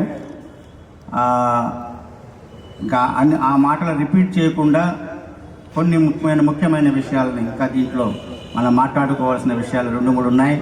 ఈ విషయాలని మీ దృష్టికి తీసుకురావడానికి నేను ప్రయత్నం చేస్తూ ఉంటాను. ఇంతకుముందు చెప్పినట్లుగానే ఒక షెడ్యూల్డ్ ట్రైబ్ కనుక మతం మార్చుకుని క్రైస్తవుడైతే తనకి రిజర్వేషను పోదు, తన సామాజిక పరిస్థితిలో ఏ విధమైనటువంటి మార్పు రాదు. అలాగే ఒక బీసీ ఓబీసీ మారినట్లయితే అతన్ని కూడా అతని రిజర్వేషన్స్లో కానీ అతని సామాజిక స్థితిలో కానీ ఎలాంటి మార్పు రాదు. ఒక ఓసీ క్రైస్తవుడైతే అతనిలో కూడా ఎలాంటి మార్పు రాదు. కేవలం ఈ సమస్య ఎవరికి వస్తుంది? కేవలము ఒక దళితుడికి మాత్రమే వస్తూ ఉంది. ఈ దళితుడు కనుక క్రైస్తవుడైనా, ఈ దళితుడు కనుక లేక ఇస్లాం మతాన్ని తీసుకున్నా వీళ్లకు ఉన్నటువంటి రిజర్వేషన్లు ఏవి షెడ్యూల్డ్ కాస్టులుగా పరిగణింపబడ్డారు. కాబట్టి వీరికి రిజర్వేషన్లు కానీ ఇంకా ఏ విధమైనటువంటి లాభం కానీ వీరికి లభించదు. ఎందుకు ఈ కుట్ర కేవలం దళితుల మీద మాత్రమే ఈ భారతదేశంలో జరుగుతూ ఉంది? 2000 సంవత్సరాల పైచిలుకు సంవత్సరాల నుంచి దళితుల్ని అంటరాని వారిగా చూస్తూ గ్రామానికి బయట వారిని ఒక బానిసలుగా చూస్తూ చేసినటువంటి ఈ దారుణం చాలదా? ఏ మతంలో వెళ్ళి ఏ మతంలో వాళ్ళు ఉంటే వాళ్ళు ఈ అంటరాని తనాన్ని నుంచి కొంచెం దూరంగా వెళ్ళాలని ఆశిస్తూ ఉన్నారు. ఏ మతంలోకి వాళ్ళు తీసుకోవటం వలన వారి యొక్క ఆత్మీయ పురోగతి, ఆత్మీయ విడుదల కలుగుతున్నట్టు భావిస్తున్నారు. వాళ్ళకు ఆ స్వాతంత్రం మాత్రం ఇవ్వకుండా ఎందుకు వాళ్ళను బానిసలుగా చేసి ఇంకా మీరు హిందూ మతంలోనే ఉండాలి అని చెప్పేసి ఈ ప్రభుత్వాలు లేకపోతే ఈ మతోన్మాదులు ఎందుకు ఈ విధంగా త్రొక్కిపడుతున్నారు దళితులకు ఎందుకు ఈ స్వేచ్ఛ లేకుండా చేస్తున్నారు? మిగిలిన వాళ్ళందరికీ స్వేచ్ఛ ఉందే, మిగిలిన వాళ్ళందరికీ కూడా వారి ఏ మతం పుచ్చుకున్న వాళ్ళు ఏ మార్పు రావట్లేదే, కేవలం దళితులకు మాత్రమే ఎందుకు వస్తుంది అనే విషయాన్ని మనం అందరం క్షుణ్ణంగా ఆలోచించాలి, క్షుణ్ణంగా అర్థం చేసుకోవటానికి ప్రయత్నించాలి. ఎందుకంటే ఈ దళితులు మొదటి నుంచి కూడా ఏనాడు కూడా హిందూ మతంలో లేరు అని చెప్పేసి డాక్టర్ బిఆర్ అంబేద్కర్ చెప్పారు. హిందూ సమాజంలో లేకపోతే హిందూ మతంలో దళితులు అనేవాళ్ళు ఒక భాగం కాదు. మొదటి నుంచి కూడా వాళ్ళకు వాళ్ళ మతాలు ఉండేవి, వాళ్ళకు వాళ్ళ ఇష్ట దైవాలు ఉండేవి. అయితే ఈ మనకి ప్రజాస్వామ్యం కోసం ఎప్పుడైతే మనకి స్వతంత్ర పోరాటం జరుగుతుందో అప్పుడు గాంధీ గారి యొక్క ఈ ప్లాన్ వలన వీళ్ళను దళితులను కూడా హిందువులుగా పరిగణించడం జరిగింది. క్రైస్తవులు అంతకుముందు కనీసం ఒక 200 సంవత్సరాల నుంచి అనేక మంది మిషనరీలు వచ్చి ఈ భారతదేశంలో అట్టడుగున ఉన్నటువంటి దళితుల మధ్య, అంతేకాకుండా ట్రైబల్స్ మధ్య వాళ్ళు పరిచర్య చేస్తూ వాళ్ళకు విద్యని ఇచ్చి, వాళ్ళకు ఆరోగ్యాన్ని ఇచ్చి, హాస్పిటల్ స్థాపించి, స్కూల్స్ స్థాపించి, ఆ తర్వాత దేవాలయాలు స్థాపించి వారికి దేవుడు ఎవరో, నిజమైన దేవుడు ఎవరో తెలియజేసి వాళ్ళల్లో ఒక విధమైనటువంటి చైతన్యాన్ని తీసుకొచ్చి వాళ్ళల్లో ఒక విధమైనటువంటి జాగృతిని తీసుకొచ్చారు. దాన్ని తిరిగి అణిచివేయాలని చెప్పేసి 2000 సంవత్సరాలుగా ఏ అంధకారంలో అయితే వీళ్ళని త్రొక్కి ఉంచారో అదే అంధకారంలోకి మళ్ళా తీసుకొని వెళ్ళాలి. కాబట్టి ఈ దళితులు ఎప్పుడు కూడా స్వేచ్ఛ వాయువులు పీల్చడానికి వీల్లేదు అని చెప్పేసి వాళ్ళని ఇంకా హిందూ మతంలోనే కట్టేసి ఉంచాలనే ప్రయత్నమే ఈ 1950 ప్రెసిడెన్షియల్ ఆర్డర్. సురేష్ పులిగుజ్జు గారు చెప్పారు ప్రెసిడెన్షియల్ ఆర్డర్ గురించి, అలాగే రాజ్యాంగం గురించి కానీ, ఈ మత మార్పిడి విషయంలో ఎందుకు ఈ స్వేచ్ఛ లేకుండా చేసిన విషయం కానీ సామ్యులు ఆనంద్ కుమార్ గారు కూడా వివరంగా వివరించారు. రాజ్యాంగంలో మనకు ఆ స్వేచ్ఛ ఇవ్వబడింది, రాజ్యాంగంలో మనకు పౌర హక్కులు, ప్రాథమిక హక్కు ఇవ్వబడింది. అయితే రాజ్యాంగాన్ని అలా ఉంచేసి దొంగచాటుగా దొడ్డిదారిగా ఈ 1950 ప్రెసిడెన్షియల్ ఆర్డర్ని ఈ హిందూ మత ఉన్మాదులు ఆ రాష్ట్రపతి ద్వారా దీన్ని తీసుకొని రావటం జరిగింది. ఏ పార్టీ అనేది అనవసరం, ఇక్కడ పార్టీలన్నీ ఒకటే.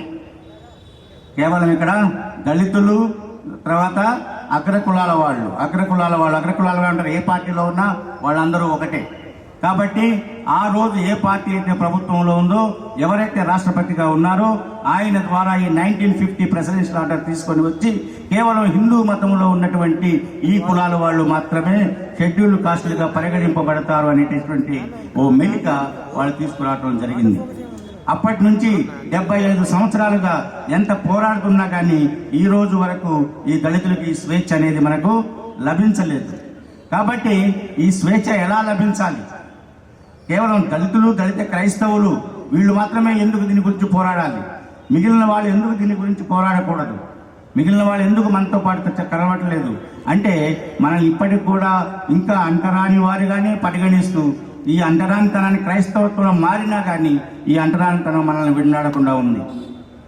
సామ్యులు ఆనంద్ కుమార్ గారు చెప్పినట్లుగా మేము 2 సార్లు ఈ బాలకిషన్ గారిని కలవడానికి వెళ్ళాం. ఎందుకంటే బాలకిషన్ కమిషన్ ప్రభుత్వం వేసింది. ఆయన రిటైర్డ్ సుప్రీంకోర్టు చీఫ్ జస్టిస్గా రిటైర్ అయ్యారు.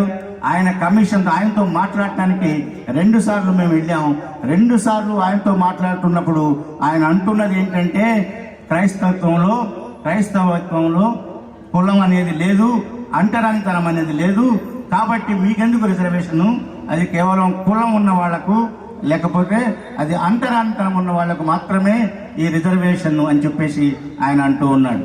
అప్పుడు నేను అడగడం జరిగింది, అంటరానితనం క్రైస్తవులైనంత మాత్రాన పోయిందా? 75 సంవత్సరాలుగా క్రైస్తవ చర్చిల్లో, క్రైస్తవ సంఘాల్లో ఎక్కడా కూడా అంటరానితనాన్ని, కులతత్వాన్ని పాటించట్లేదా?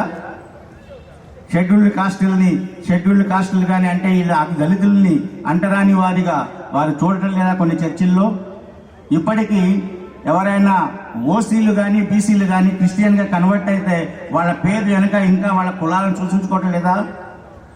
కేవలం దళితులను మాత్రమే సూచించుకుంటున్నారా? చెప్పండి, చర్చిల్లో కుల వివక్ష ఉందా లేదా? సంఘాల్లో కుల వివక్ష ఉందా లేదా? క్రైస్తవత్వంలో కుల వివక్ష ఉందా లేదా అనేది మనల్ని మనం ప్రశ్నించుకోవాలి. దళిత క్రైస్తవులు ముఖ్యంగా 3 రకాలుగా నష్టపోతా ఉన్నారు.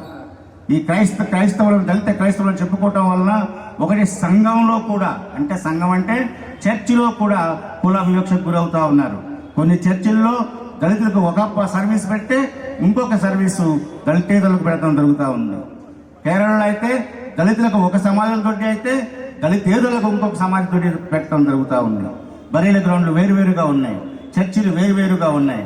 చర్చిలు ఉంటే సర్వీసులు వేరువేరుగా ఉన్నాయి, లేదా కూర్చునే ఏరియాలు వేరువేరుగా ఉన్నాయి. కాబట్టి దళితులు మతం మారినంత మాత్రాన వారి కుల వివక్ష పోవటం లేదు. ఎందుకు అంటే ఈ కులం అనేది ఒక సామాజిక రుగ్మత. కులం అనేది సామాజిక రుగ్మత, మతంతో వచ్చింది కాదది. సామాజిక సమస్య అది. ఈ సామాజిక సమస్యని భారతదేశంలో మనం ఉన్నంత కాలం, భారతదేశంలో మనం పుట్టిన కాలం, ఏ మతంలో నువ్వు ఉన్నా సరే ఆ కులం అనేది నిన్ను వెంటాడదు. భారతదేశం వదిలేయండి, మీరు అమెరికా వెళ్ళిన తర్వాత కూడా ఈ కులం అనేది మిమ్మల్ని వదలట్లేదు. అక్కడికి వెళ్ళినా కానీ అక్కడ ఉన్న భారతీయులు, అక్కడ ఉన్న దళితుల్ని అక్కడ కుల వివక్ష చూపించి వాళ్ళని అణిచివేయడం తగ్గుతూ ఉంది. అందుకనే సియాటిల్లో కానీ, కాలిఫోర్నియాలో కానీ, కెనడాలో కానీ, ఇవి నిన్నగాక మన ఆస్ట్రేలియాలో కానీ అనేక చోట్ల కుల వివక్షకు వ్యతిరేకంగా అక్కడ ప్రభుత్వాలు చట్టాలు చేయాల్సిన అవసరం వస్తూ ఉంది. అక్కడ ఉన్నటువంటి దళితులు దానికోసం పోరాడాల్సి వస్తుంది. ఎందుకంటే భారతదేశంలో పుట్టాం కాబట్టి, ఇక్కడ కులంలో నువ్వు పుట్టావు కాబట్టి, నువ్వు అమెరికా వెళ్ళినా, చంద్రమండలం వెళ్ళినా, అంగారక మండలం వెళ్ళినా, ఎక్కడికి వెళ్ళినా నీ కులం నిన్ను వీడదు. మతం సంగతి పక్కన పెట్టేసేయండి. కాబట్టి నువ్వు ఏ మతంలో ఉన్నా కానీ నీ కులము, ఆ కుల వివక్ష నిన్ను వదలనప్పుడు, కేవలం వీళ్ళు హిందూ మతంలో ఉంటే మాత్రమే వీళ్ళకి ఈ రిజర్వేషన్లు ఇస్తామని చెప్పటం ఎంతవరకు సబబు? ఇది ఎంతవరకు రాజ్యాంగబద్ధమైంది? రాజ్యాంగమతే మత ప్రమేయం లేకుండా కేవలం ఏ వెనుకబడిన కులాలు ఉన్నాయో ఆ కులాల వాళ్ళందరికీ కూడా షెడ్యూల్ కాస్ట్గా పరిగణించమని చెప్పింది. షెడ్యూల్ ట్రైబ్స్గా పరిగణించమని చెప్పింది. కుల ప్రమేయమే లేకుండా, కుల సంబంధం, మత ప్రమేయమే లేకుండా, మత సంబంధం లేదు. అయితే ప్రభుత్వం తర్వాత దీన్ని తీసుకుని వచ్చింది. ఎందుకు తీసుకుని వచ్చిందంటే క్రైస్తవత్వంలోకి ఈ షెడ్యూల్ కాస్ట్ వాళ్ళంతా మారిపోతున్నారు కాబట్టి, ఇలా మారిపోవటం ఆపాలి అంటే హిందూ మతం నుంచి వలస వెళ్లకుండా ఆపాలనుకుంటే ఇది మాత్రమే మాకు మార్గం కాబట్టి దీన్ని తొక్కాలి, ఈ రకంగా అణిచివేయాలని చెప్పేసి వాళ్ళు దొంగచాటుగా, దోటిదారిగా ఈ 1950 ప్రెసిడెన్షియల్ ఆర్డర్ తీసుకురావడం జరిగింది. మనం సుప్రీంకోర్టులో అనేక రిట్ పిటిషన్లు ఉన్నాయి. 20 సంవత్సరాల పై నుంచి రిట్ పిటిషన్లు సుప్రీంకోర్టులో వేసి ఉన్నాయి. కోర్టులో వెళుతూ ఉన్నాం. మంచి కపిల్ సిబ్బందిని పెట్టుకున్నా, ఇంకొకరిని పెట్టుకున్నా, కోర్టులో ఇచ్చినా సరే సుప్రీంకోర్టు ప్రభుత్వం ఈ విషయాన్ని మనకు అనుకూలంగా చెయ్యదు. కారణం ఏంటంటే వాళ్ళకు ఓటు బ్యాంక్ కావాలి. క్రైస్తవులకి, దళిత క్రైస్తవులకి కూడా రిజర్వేషన్ ఇస్తామని చెప్తే హిందూ మతవాదుల యొక్క ఓట్లన్నీ కూడా ఆ పార్టీకి పడవు కాబట్టి వాళ్ళ ఓటు బ్యాంకుని కాపాడుకోవడం కోసం ఈ విధమైనటువంటి క్రైస్తవుల మీద, ఈ ముస్లింల మీద ఈ రకమైన దాడులు వాళ్ళు చేస్తూ వస్తున్నారు. ఇప్పుడు నేను ఇక్కడ కూర్చున్నాను, దాదాపుగా 4 ఫోన్లు 5 ఫోన్లు వస్తూ ఉన్నాయి. వాడు ఛత్తీస్గఢ్ నుంచి వస్తూ ఉంది, ఇంకోటేమో సంగారెడ్డి తెలంగాణ నుంచి వస్తూ ఉంది. అక్కడ పాస్టర్ల మీద కేసులు పెట్టారు, అక్కడ పాస్టర్ల మీద దాడులు చేశారు. దాడులు చేసేది వాళ్ళే, కొట్టేది వాళ్ళే, తర్వాత బూతులు తిట్టేది వాళ్ళే, తిరకాలు పెట్టించి జై శ్రీరామ్ అని చెప్పేది వాళ్ళే. ఆ తర్వాత పోలీస్ స్టేషన్కి వెళ్ళి కేసు పెట్టేది వాళ్ళే. నష్టపోతుంది ఎవరంటే దెబ్బలు తిన్నది మనము, నష్టపోతున్నది మనము, హాస్పిటల్కి అడ్మిట్ అవుతున్నది మనము, కోర్టు కేసు పెట్టుకొని జైలుకి వెళ్తుంది కూడా ఎవరంటే క్రైస్తవులు. ఈ అటాక్లన్నీ కూడా 90% కేవలం దళిత క్రైస్తవుల మీద జరుగుతున్నాయి ఈ దేశం మొత్తంలో కూడా. లేకపోతే ట్రైబల్ క్రైస్తవుల మీద జరుగుతూ ఉన్నాయి, వెనుకబడిన వారి మీద జరుగుతూ ఉన్నాయి. ఎందుకు జరుగుతూ ఉన్నాయంటే క్రైస్తవత్వంలో ఉన్న వాళ్ళందరినీ భయపెట్టి వాళ్ళని మన తిరిగి హిందూ మతంలోకి తీసుకొని రావాలని చెప్పేసి వాళ్ళు ప్రయత్నం చేస్తున్నారు. రాజ్యాంగం ఉంది, చట్టం ఉంది, ఏది ఉన్నా కానీ వాటి అమలు మాత్రం జరగటం లేదు. ఎందుకంటే ప్రభుత్వాలు అగ్రవర్ణాల వాళ్ళ చేతుల్లో ఉన్నాయి.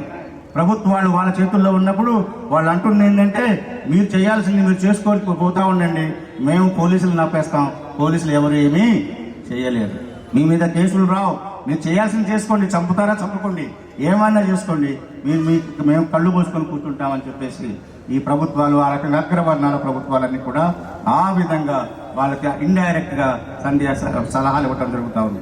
అందుకనే ఎలాంటి భయం లేకుండా, ఎలాంటి జంకు లేకుండా, చట్టం అంటే ఏమాత్రమూ భయం లేకుండా వాళ్ళందరూ కూడా చట్టాన్ని వ్యతిరేకించి చట్టాన్ని తమ చేతుల్లోకి తీసుకొని చర్చిల మీద ఎగబడతా ఉన్నారు, లేకపోతే సువార్త చేస్తున్న వాళ్ళని ఎగబడతా ఉన్నారు, వాళ్ళని దాడి చేస్తూ ఉన్నారు, వాళ్ళని కొడతా ఉన్నారు, కొన్ని చోట్ల చంపుతా కూడా ఉన్నారు. ఈనాడు దాదాపు 200 మంది పాస్టర్లు ఉత్తరప్రదేశ్లో జైల్లో ఉన్నారు. ఇందాక సామిలాండ్ కుమార్ గారు చెప్పారు, 10,000 చర్చిలకు పైగా ఉత్తరప్రదేశ్లో మూసివేయటం జరిగింది. పాస్టర్లు భయపడిపోయి చర్చిలన్నింటినీ కూడా క్లోజ్ చేసేసి వెళ్ళిపోతున్నారు. జైలుకి పోయిన వాళ్ళు పోగా మిగిలిన వాళ్ళు మనకెందుకు అని చెప్పి వెళ్ళిపోతా ఉన్నారు. ఛత్తీస్గఢ్లో ట్రైబల్స్ అనేక మంది వారి గ్రామాలను వదిలిపెట్టి వెళ్ళిపోతా ఉన్నారు. ఎందుకంటే క్రీస్తుని నమ్ముకున్నారు కాబట్టి. తండ్రి చనిపోతే తన తండ్రి శవాన్ని వాళ్ళ ఊళ్ళో తను కావాలనుకున్న చోట సమాధి చేయడానికి కూడా సుప్రీంకోర్టులకు పోయినప్పటికి కూడా ఆ బిడ్డకి న్యాయం జరగటం లేదు. కాబట్టి క్రైస్తవత్వం ఏ స్థితిలో ఉందో మీరు అర్థం చేసుకోవాలి. ఇలాంటి పరిస్థితుల్లో క్రైస్తవులుగా మనం చేయాల్సిందేంటి? దళిత క్రైస్తవులుగా మనం ఎక్కువ సమయం తీసుకోవట్లేదు, ఎందుకంటే ఇప్పటికే చాలా కాలాతీతమైంది. కాబట్టి దళిత క్రైస్తవులుగా మనం చేయాల్సిందేంటి? ఎక్కడ చూసినా ఈ దాడులు జరుగుతున్నాయి. ఈ దాడులలో ఒక భాగం ఇది. ఈ దళిత క్రైస్తవులకు రిజర్వేషన్లు లేకుండా చేయటం అనేది క్రైస్తవత్వం ఈ దేశంలో వ్యాపించకుండా ఉండటం కోసం హిందూ మతోన్మాదులు, వారి చేత పరిపాలింపబడుతున్నటువంటి పార్టీలు, ప్రభుత్వాలు కుట్ర పన్ని క్రైస్తవ మతాన్ని అణిచివేయటం కోసం చేస్తున్నటువంటి ప్రయత్నాలు ఇవన్నీ కూడా. కాబట్టి వీటన్నిటిని వ్యతిరేకించాలంటే మనకు తెలియని చట్టం ఏంటో మనకు తెలియాలి, రాజ్యాంగం ఏమిచ్చిందో మనకు తెలియాలి, మన హక్కులేంటో మనకు తెలియాలి. ఒక చేతిలో బైబిల్, మరొక చేతిలో రాజ్యాంగం పట్టుకొని మనం ఉద్యమించాలి. ఉద్యమించినంత వరకు, మనం మన హక్కు కోసం పోరాడినంత వరకు ఎవరు మనకు వచ్చి ఫ్రీగా ఎవరు మనకేమీ ఇవ్వరు. ఫ్రీగా దొరికే భోజనం ఏమీ లేదు, అందరం కష్టపడి సంపాదించుకోవాల్సిందే. పూర్ణచంద్రరావు గారు చెప్పినట్లుగా అందరం ఉద్యమించినప్పుడే, మన హక్కుల కోసం మనం పోరాడినప్పుడే అది మనకు లభిస్తూ ఉంది. ఇప్పుడు మనం చూస్తున్నాం, సుప్రీంకోర్టులో ఉన్నటువంటి రిట్ పిటిషన్లు సాధ్యమైనంత త్వరగా ట్రయల్కి రావాలని అడుగుతున్నాం, ప్రయత్నం చేస్తున్నాం. ఇందాక సామిలాండ్ గారు చెప్పినట్లుగా ఫ్రాంక్లిన్ సీజర్ గారు, ఆయన ఇప్పుడు కొంచెం అస్వస్థత ఉన్నారు. వారికి స్వస్థత రాగానే సుప్రీంకోర్టులో మళ్ళీ మేము అప్లికేషన్ వేస్తాం. అప్లికేషన్ వేసి వెంటనే దీన్ని మీరు హియరింగ్కి తీసుకురావాలని చెప్తాం. సుప్రీంకోర్టు హియరింగ్ తీసుకుని వచ్చి దాన్ని తొందరగా హియరింగ్ చేసి, బాలకృష్ణ కమిషన్ ఎలాగో మనకు అనుకూలంగా ఇవ్వదు కాబట్టి, అది ఇచ్చినా కానీ ప్రభుత్వం దాన్ని అంగీకరించదు. కాబట్టి న్యాయబద్ధమైన పోరాటంలో మనం గెలుస్తామో లేదో చూడాలి. అక్కడ న్యాయబద్ధమైన పోరాటంలో కూడా మనకు అనుకూలంగా రాకపోతే కేవలం మనము ప్రజా ఉద్యమమే దీనికి దారి. మీరు దానికోసం అందరూ కూడా సిద్ధపడి ఉండాలి. ఇప్పటి నుంచే ప్రతి ఒక్కరు గ్రామాల్లో అందరూ కూడా మీరు రెడీగా ఉండాలి. ఆ ప్రజా ఉద్యమం చేతనే మనం హక్కులను సాధించుకోవాలి. ఇందాక మార్టిన్ లూథర్ కింగ్ గారి గురించి సామిలాండ్ కుమార్ గారు చెప్పారు. ఆయన ఒక ప్రజా ఉద్యమాన్ని లేవదీయబట్టి, ఆ ప్రజా ఉద్యమం అశేష ప్రజానికంతో ఆయన చేయటం వలనే కేవలం అక్కడ నల్లవారి జాతి వివక్ష నశించింది. దానికి వ్యతిరేకంగా సివిల్ రైట్స్ అనేటటువంటి వాళ్ళు సాధించుకోగలిగారు. ఇప్పుడు కూడా మనము ఇది మనం ఏ కాడికి ఏంటంటే, అంబేద్కర్ గారు అన్నారు ఒకసారి, ఎందుకయ్యా క్రైస్తవులు వాళ్ళ హక్కులను సాధించుకోలేకపోతున్నారు ఇక్కడంటే, క్రైస్తవులు చాలా ప్యాసివ్గా ఉంటారు అని చెప్పారు. ప్యాసివ్గా అంటే నిష్క్రియంగా ఉంటారు, వారి హక్కుల కోసం పోరాడు. వాళ్ళు అనుకుంటారు చర్చికి వెళ్ళాం, వచ్చాం, ఈరోజు వాక్యం విన్నాం, అయిపోయింది, వచ్చేసాం. ఇలాంటి ప్యాసివ్ లైఫ్లో ఉంటారు. కాబట్టి యాక్టివ్గా దేవుడు మనకిచ్చింది కాన్స్టిట్యూషన్ అనేది, చట్టం అనేది, రాజ్యం అనేది దేవుడు మనకిచ్చింది. సమయం మారుతున్న కొద్దీ, ప్రభుత్వాలు మారుతున్న కొద్దీ, మొదట్లో మీరు గమనించినట్లయితే ఇశ్రాయేలు సమాజం ట్రైబల్ సమాజం, ఆ తర్వాత రాజరికం వచ్చింది, సౌలు రాజయ్యాడు, ఆ తర్వాత రాజులు వచ్చారు దావీదు నుంచి. క్రమక్రమంగా మారుతూ వస్తుంది పరిస్థితులను బట్టి. ఆ విధంగానే ప్రజాస్వామ్యం అనేది కూడా దేవుడు మనకిచ్చింది. ఆ ప్రజాస్వామ్యం ఏ విధంగా పరిపాలించాలంటే ఈ రాజ్యాంగబద్ధంగా పరిపాలించాలని చెప్పేసి రాజ్యాంగాన్ని మనకు దేవుడిచ్చింది. కాబట్టి రాజ్యాంగానికి వ్యతిరేకంగా మన హక్కులను ఎప్పుడైనా కానీ కోల్పోవాల్సిన పరిస్థితి వస్తే ఆ హక్కుల కోసం పోరాడాల్సిన అవసరం కూడా ఉంది. అయితే ఆ పోరాటం ఎట్లా పోరాడాలంటే శాంతియుతంగా చట్టానికి లోబడి మనం పోరాడాలి. మనం చట్టాన్ని చేతిలో తీసుకొని పోరాడకూడదు. అదొకటి గుర్తుపెట్టుకొని మనము మన హక్కుల కోసం పోరాడాల్సిన పరిస్థితి త్వరలో వస్తుంది. ఈ విషయానికి మీరు ఇప్పటి నుంచే సిద్ధపడి ఉండండి. మెంటల్గా మీరు కేవలం ఇదిగో మీటింగ్లు పెట్టుకొని కేవలం అరుచుకున్నంత మాత్రాన మనకు ఆ రిజర్వేషన్లు అనేవి, ఆ షెడ్యూల్ క్యాస్ట్ రికగ్నిషన్ అనేది మనకు రాదు. మన హక్కుల కోసం కేవలం ఇదే కాదు, ప్రతి హక్కు కోసం మనం పోరాడాల్సిన పరిస్థితి ఉంది. ఆ పోరాటానికి మీరు సిద్ధం కావాలని కోరుతూ ఈ అవకాశం ఇచ్చినటువంటి అధ్యక్షుల వారికి వందనాలు, కృతజ్ఞతలు తెలియజేస్తూ సెలవు తీసుకుంటూ ఉన్నాను. Thank you.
And brothers and sisters bishops, good evening everybody. ఎందుకంటే సమయం లేదు కనుక బ్రీఫ్గా చెప్పాను. ఈ రోజున ఇలాంటి మీటింగులు జరుపుకోవడం అన్నది చాలా ఆనందదాయకం. మరి ముఖ్యంగా మన సామెల ఆనంద్ కుమార్ గారిని ఎంతో ధైర్యం చేసి సాహసం చేసి ఇలాంటి మీటింగులు పెట్టినందుకు నేను ప్రత్యేకంగా అభినందిస్తున్నాను. అదేవిధంగా బాబురావు గారు కానివ్వండి, పూర్ణచంద్ర గారు కానివ్వండి, నా ముందు మాట్లాడిన వక్తలందరూ కూడా నూతుల కప్పల్లాగా 1950 ప్రెసిడెన్షియల్ యాక్ట్నే తిప్పారు. తదుపరి ఏంటి అన్నది చెప్పలా. ఒక్క పూర్ణచంద్ర గారు మాత్రం పొలిటికల్ ఎంపవర్మెంట్ గురించి చెప్పారు. రాజ్యాధికారం గురించి 2 ఉపమానాలు చెప్తా. నా 30 సంవత్సరాల నా ఉద్యమంలో నేను అంబికా కృష్ణ గారికి లీగల్ అడ్వైజర్ని, అంటే బుల్లెట్ పాయింట్కి వచ్చేస్తాను. చంద్రబాబు నాయుడు గారి దగ్గరికి వెళ్ళాం. అయ్యా మా కౌంటర్ వాళ్ళందరినీ కించపరిచే విధంగా సుబ్బిశెట్టి పాత్ర ఉంది, దాన్ని పీకేయాలి అన్నాడు. ఇంత ఇంత పచ్చిగా మాట్లాడాడు అంబికా కృష్ణ చంద్రబాబు నాయుడు. పక్కన నేనే ఉన్నాను. ఏం చేద్దాం, అయితే వైఎస్ఆర్లు అందరూ 4 ఎమ్మెల్యేలు లెటర్లు తీసుకుని రా, అసెంబ్లీలో తీర్మానం చెప్పెట్టి దాన్ని తీసేద్దాం. ఈ రోజున సుబ్బిశెట్టి డ్రామాని ఎవడైనా ప్రదర్శిస్తే క్రైమ్. ఏంటది? క్రైమ్. అదేవిధంగా మన ఇష్యూ వచ్చి ఢిల్లీ అంటే మన ఎంపీలు ఎంతమంది ఉన్నారు? దాదాపు 200 మంది ఎంపీలు ఉంటారు. అన్ని పార్టీస్ ఎంపీస్ దగ్గరికి వెళ్ళి మనం ప్రధానమంత్రి మోడీ గారికి లెటర్ ఒకటి సేకరించి ఈ దళిత క్రైస్తవులు ఎస్సీ హోదా కల్పించండి, రిలీజియస్ ఫ్రీడమ్ ఇవ్వండి అని మనం డిమాండ్ చేస్తేనే మన హక్కులు సాధిస్తాయి. అంతేగాని ఎంతప్పటికీ 1950 ప్రెసిడెన్షియల్ యాక్ట్ ఇది సవరించండి అది సవరించండి ఎవ్వడ సవరించడం. మన హక్కులు సాధించాలంటే ఇదే ఒకే ఒక బుల్లెట్ పాయింట్. మనం 200 మంది ఎంపీలని సేకరిస్తాం పదండి ఢిల్లీలో. ఇక్కడ ఎన్ని మీటింగులు పెట్టినా కానీ మోడీకి ఏం కదలదో ఏమీ ఊడదు. మనకి డబ్బులు పోతే మనకి ఇదంతా ఇది. అదేవిధంగా ఇంకొక ఉపమానం చెప్తా. ఈ రకంగా మనకు పొలిటికల్ ఎంపవర్మెంట్ ఉంటే ఈ రోజున ఈ 4 ఎమ్మెల్యేలే మేము కింద దిగాం. చంద్రబాబు నాయుడు గారు 4వ ఫ్లోర్లో ఉన్నారు సమతా బ్లాక్ లో. మేము కింద దిగాలకి 4 లెటర్స్ వచ్చింది. రోషయ్య అప్పుడు ఓడిపోయి ప్రతిపక్ష నాయకుడు ఉన్నాడు, ఎమ్మెల్సీ, ఆయన లెటర్ వచ్చింది. బంగారు హుషారాని మా వెస్ట్ గోదావరి నరసాపురం ఎమ్మెల్యే ఆవిడ లెటర్ వచ్చింది. ఇవన్నీ మేము సేకరించి మళ్ళీ పైకి వెళ్ళిచ్చి ఎమ్మటే తెల్లారి క్యాబినెట్ మీటింగ్ పెట్టి సుబ్బిశెట్టి పాత్ర బ్యాన్ చేశారు. ఇది ఎందుకు చెప్పానంటే పొలిటికల్ ఎంపవర్మెంట్ ఉండాలి, రాజ్యాధికారం ఉండాలి. రాజ్యాధికారం ఉంటే మనం ఏ హక్కులైనా సాధిస్తాం. ఇందాక మనకు పూర్ణచంద్ర గారు కొద్దిగా ఇంటూ ఇచ్చారు కానీ క్లారిటీగా లేదు. అదేంటంటే మనమే కొంతమందిని పొలిటికల్ గా మనం తయారు చేసుకోవాలి. మేము 1994లో ఏలూరు, నేను సిఆర్ఐటి లా కాలేజీ ప్రెసిడెంట్ గా ఉన్నప్పుడు మా బిషప్ గారు, కీర్తిశేషులు జాన్ ములగాడ్ గారు, మా అబ్రాహ్మ మాస్టర్, మేమంతా కూడా పెద్ద ఎత్తున బహిరంగ సభ పెట్టాం. లక్షలాది మంది వచ్చారు. మాగంటి వరలక్ష్మి గారి మంత్రి వచ్చింది. ఢిల్లీ నుంచి సీతారాం కేసరి వచ్చారు. వచ్చి మీకు రాజ్యాధికారం మీకు కల్పిస్తాము, మీకు పొలిటికల్ గా మీకు ఎంపవర్మెంట్ కల్పిస్తామని 4 ఎమ్మెల్యేలు ఇచ్చారు. ఆ టైంలో మన దురదృష్టం ఏంటంటే ఓడిపోయాం అంతా. ఢిల్లీలో కాంగ్రెస్ ప్రభుత్వం వచ్చింది కానీ ఆంధ్రప్రదేశ్ లో మొత్తం తుడిసిపోయింది. 1 విశాఖపట్నం మరీదాస్ గారికి ఇచ్చారు, 2 దెందులూరు జాన్పాల్ పాతూరికి ఇచ్చారు, 3 శనగల బెంజమిన్ బాపట్లు ఇచ్చారు, తర్వాత సికింద్రాబాద్ లో మేరీ రవీంద్రకి ఇచ్చారు. ఇవెందుకు చెబుతున్నానంటే మనకు పొలిటికల్ ఎంపవర్మెంట్ ఉంటే ఈ రోజు మనకు గ్రౌండ్ రాలేదని మనం సిఎస్ఐ ఒక బిషప్ గారు ఇవ్వలేదంటే అది మనకు సంతోషమే. ఒకసారి నేను ప్రెస్ మీట్ పెట్టా. ఈనాడు ఏమన్నాడంటే మా రామోజీరావు గారు మతపరమైన చెప్తే రాయడండి అన్నాడు. ఎందుకు రాయడు? ఆ పేపర్ రాసింది ఈ పేపర్ రాసింది, మీ రామోజీరావు దిగొచ్చాడా అని నేను దెబ్బలాటేసుకున్నాను. లేదండి మతపరమైన రాయకూడదు మేము అని అన్నాడు. అంటే మనం ఒక మీడియా, ఒక సోషల్ మీడియా క్రియేట్ చేసుకోవాలి. ఎందుకంటే ఈ రోజున నేను కూడా ఇంట్లో టీవీ పెట్టుకుంటున్నా, న్యూస్, సోషల్ మీడియా చూసుకుంటున్నా. ఈ విషయాలు ఎందుకు చెప్తున్నానంటే ఇవన్నీ నా ప్రాక్టికల్, నా అనుభవం. నా 30 ఏళ్ల ఉద్యమ చరిత్రలో చాలా మందిని ఢీకున్నా. మన పాస్టర్ల మనస్తత్వం ఎలా ఉంటుందంటే, అయ్యగారులు ఒక బిషప్ని, ఒక పాస్టర్ గారిని కొట్టారు, బాగా బలంగా కొడితే నేను ఉప్పల్లో ఉంటా హైదరాబాద్లో. ఉప్పుల నుంచి నా సొంత డబ్బులతో డీజిల్ వేసుకుని వెళ్ళి, అయ్యా రండి కలెక్టర్ దగ్గరికి వెళ్దా అంటే, అయ్యా ప్రార్థన చేసుకుందాం దేవుడు చూసుకుంటాడులే, నువ్వు వెళ్ళరయ్యా అన్నాడు. అలాంటి పరిస్థితుల్లో మన పాస్టర్స్ ఉన్నారు.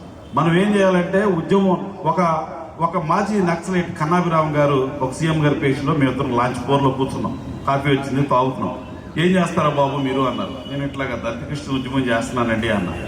మరి నేను ఒక సలహా అడిగా, ఏంటి సార్ మేము మీటింగ్ పెడితే ప్రజలు రావట్లేదు ఏంటి అంటే, మీరు చర్చిల్లో ప్రార్థన చేస్తే ప్రజలు మీ హక్కులు జరగవండి, మీరు రోడ్ల మీదకి వచ్చి ప్రార్థన చేయడానికి పచ్చిగా చెప్పాడు ఆయన. అలాంటి ఉపమానాలు ఎన్నో నేను 100 చెప్పగలను. కానీ ఈరోజు ఆనంద సామ్యుల్ గారు ఎంతో ప్రయాసపడి మీటింగ్ పెడితే ఈ రోజున హైదరాబాద్లో, విజయవాడలో ఇంతమంది క్రిస్టియన్స్ ఉండి, ఇన్ని ఆర్గనైజేషన్స్ ఉండి, ఇన్ని సంఘాలు ఉండి, ఇంతమంది పాస్టర్స్ ఉండి, అదే మేము పండు మద్దాల గారు మీటింగ్లు పెట్టాము. అక్కడ ఎంతమంది తెలుసండి? ఆ మీటింగ్లో మేము దాదాపు ఒక 4 రోజుల నుంచి కోఆర్డినేట్ చేస్తే అప్పుడు 10,000 మంది మీటింగ్ వచ్చారు. ఆయన దాదాపు ₹1 కోటి ఖర్చు పెట్టాడు. ఇంతే డయాస్, ఇంతే చైర్ చేశాడు 10,000 మందికి. కోటి రూపాయలు ఖర్చు పెట్టారు. మరి ఈ డబ్బులంతా ఎలాగా? మన ఉద్యమాన్ని బలోపేతం చేయాలంటే ఢిల్లీ స్థాయికి వెళ్ళాలి, ఢిల్లీలో చేయాలి. ఏదైనా మన హక్కులు మనస్ఫూర్తిగా చేయాలంటే ఢిల్లీలో వీ డిమాండ్ రిలీజియస్ ఫ్రీడమ్ గురించి ఫైట్ చేయాలి. నిన్న మొన్న నాకు దిల్షి గెస్ట్ హౌస్ ఇచ్చారు గవర్నమెంట్ ప్రోటోకాల్లో. నేను వెళ్ళాను, 2 రోజులు హైదరాబాద్లో ఉన్నా. కింద కృష్ణరెడ్డి గారు వచ్చారంటే నేను కిందకి వెళ్ళాను. ఆయనకు బొకే ఇచ్చా.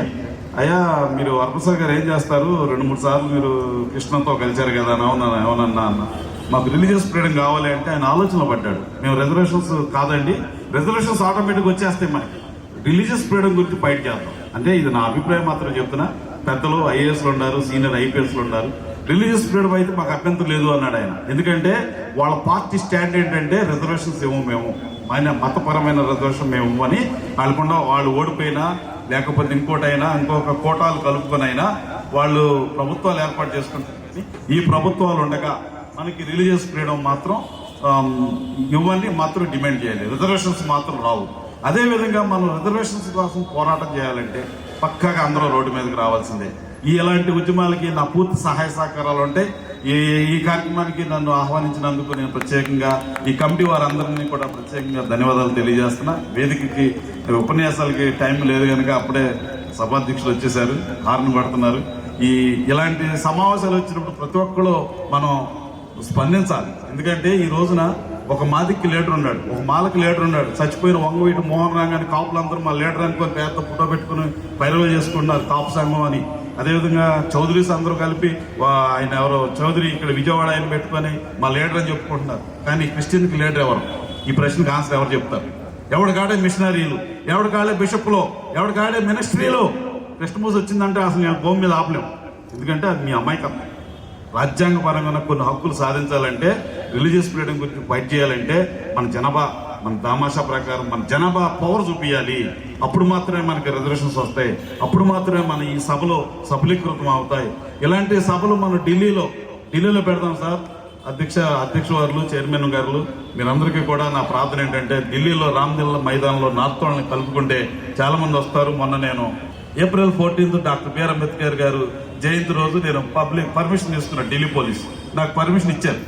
నాకు ముందు ఈస్టర్ వచ్చింది. ఈస్టర్కి బీసీ వేణుగోపాల్ గారు పర్మిషన్ ఇవ్వాల. దేనికి? ఆయన మట్లాదివారం ఊరేగింపుకి పర్మిషన్ ఇవ్వాల క్రిస్టియన్స్కి. నేను దళిత జేఏసీ మీద పర్మిషన్ అడిగాను, నాకు పర్మిషన్ ఇచ్చారు. వి డిమాండ్ రిలీజియస్ ఫ్రీడమ్ అని పగడాల ప్రవీణ్ మీద నేను అక్కడ అంబేద్కర్ స్టాట్యూ దగ్గర ఢిల్లీలో నేను ధర్నా చేస్తే సక్సెస్ అయ్యి.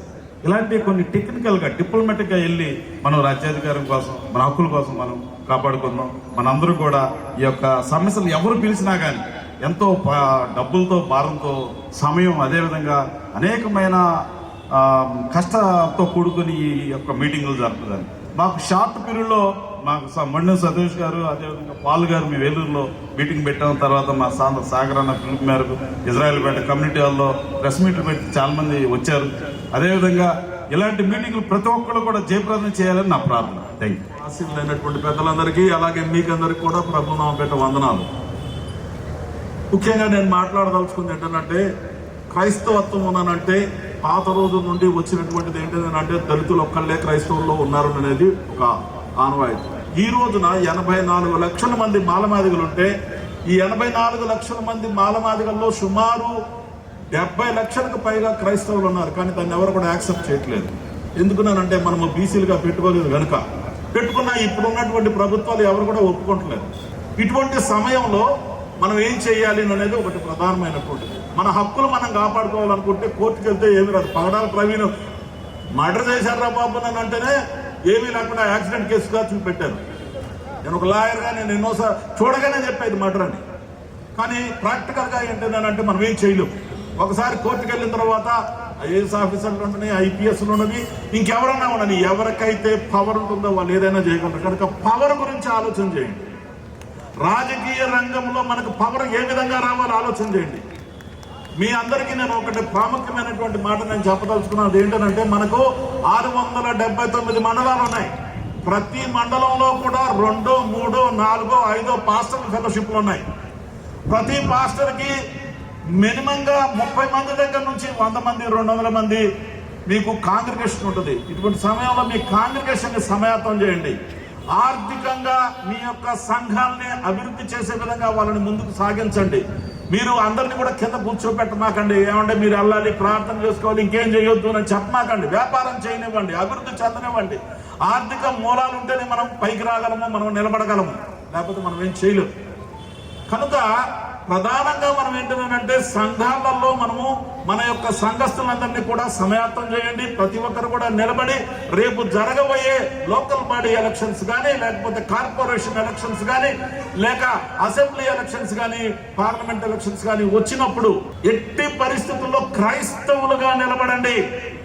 అది మాత్రం నేను ఖచ్చితంగా చెప్పదలుచుకున్నాను. ఒకసారి కానీ మనం ఆలోచన చేస్తే ఎస్సీ సీట్లు సుమారు 29 ఉన్నాయి.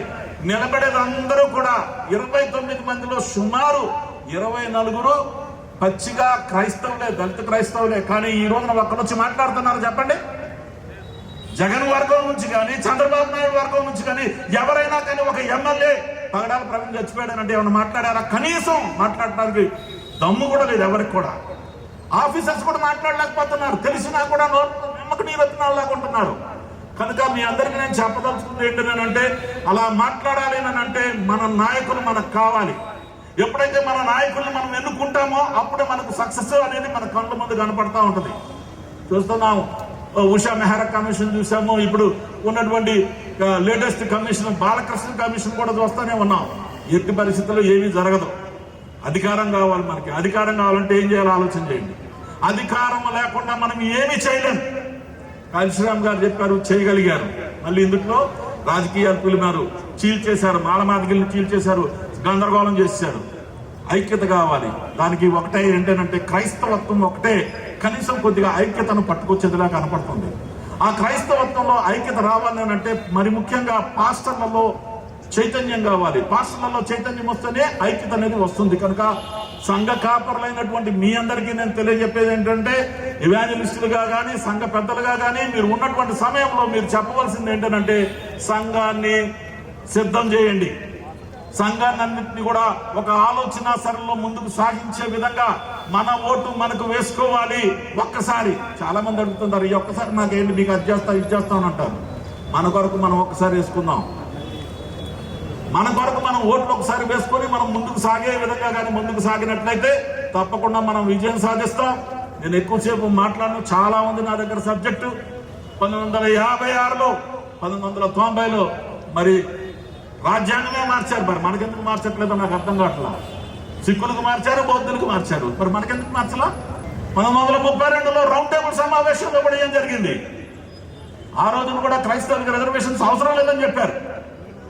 ఆ రోజు ఈ రోజుకి ఎప్పటికీ కూడా మనం అదే స్థితిలో ఉన్నాం. కనుక ఎప్పటికన్నా గుర్తుంచుకొని ముందుకు సాగితే చాలా మంచిది. పెద్దలు చాలా మంది వచ్చారు. ఈ వచ్చిన వాళ్ళందరూ కూడా స్థిరంగా నిలబడి ఖచ్చితంగా రేపు ఉదయం రాజ్యాధికారం రావడానికి తమ వంతు కృషి చేసినట్లయితే, అలాగే సంఘ కాపరులైనటువంటి ప్రతి మండలంలో ఉన్నటువంటి పాస్టర్స్, ఫెలోషిప్ నాయకులందరికీ కూడా నేను ఖచ్చితంగా చెప్తున్నాను, సిద్ధంగా అండి. సిద్ధం కాకపోతే మాత్రం ఇంకా కొడతారు మిమ్మల్ని. పగడాల ప్రవీణ్ని చంపేశారు, రేపు మిమ్మల్ని కూడా చంపుతారు, గుర్తుపెట్టుకోండి. మర్చిపోమాకండి. అది చాలా మందిని చంపేశారు, రేపు నన్ను కూడా చంపుతారు, గుర్తుపెట్టుకోండి. ఎవరినైనా కూడా వెనకాడరాళ్ళు ఇప్పటి వరకు నార్త్ లోనే జరుగుతా ఉన్నాయి. రేపు జరగబోయే ఇష్యూస్ అన్ని ఎక్కడి నుంచి అంటే సదరణ కింద దిగుదామని వాళ్ళు ప్రయత్నాలు చేస్తా ఉన్నారు. ఈ సౌత్ పార్ట్ లో కానీ వాళ్ళు గట్టిగా వచ్చారనంటే ఫస్ట్ అటాక్ చేసేది ఒక ఆంధ్రప్రదేశ్, తెలంగాణలో అటు ఇటుగా ఉంటది. కానీ క్రిస్టియానిటీ అనేది ఎక్కువగా ఉన్నది ఎక్కడనంటే ఆంధ్రప్రదేశ్ లోనే. మెడ్రాస్ లో ఏం చేయలేదు, తమిళనాడు అంటే మీకు రెడీగా మీరు చూస్తున్నారా? అదే ఒక నిమిషం అయిపోయిందా? 2 నిమిషాల యూ షుడ్ గివ్ అండి.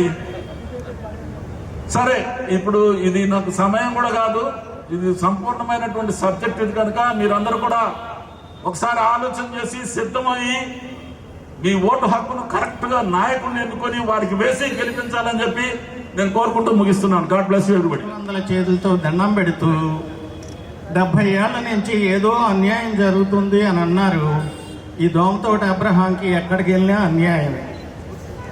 ఆఖరణ ఇప్పుడు మాస్టర్ మాట్లాడతారు. జింకానా గ్రౌండ్లో అన్న మారద్దేమో జాతకం అనుకున్నాను, మారలేదు. ఏది ఏమైనా జూన్ 30, 2025 జింకానా గ్రౌండ్స్ లో జరిగిన దళిత క్రైస్తవ ఆత్మ గౌరవ సభ సువర్ణాక్షరాలతో లిఖించబడవలసిన చరిత్ర. కుడి చేయి పైకెత్తండి, కుడి చేయి పైకెత్తండి. ఒకసారి ఊపండి, ఇట్లా ఇలా ఊపినప్పుడు పక్షవాతం మన జోలికి రాదు. ఊపండి, ఊపండి, ఊపండి.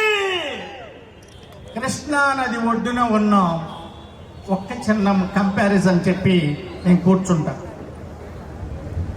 నది నిండా నీళ్లున్నంత మాత్రాన పంట రాదు.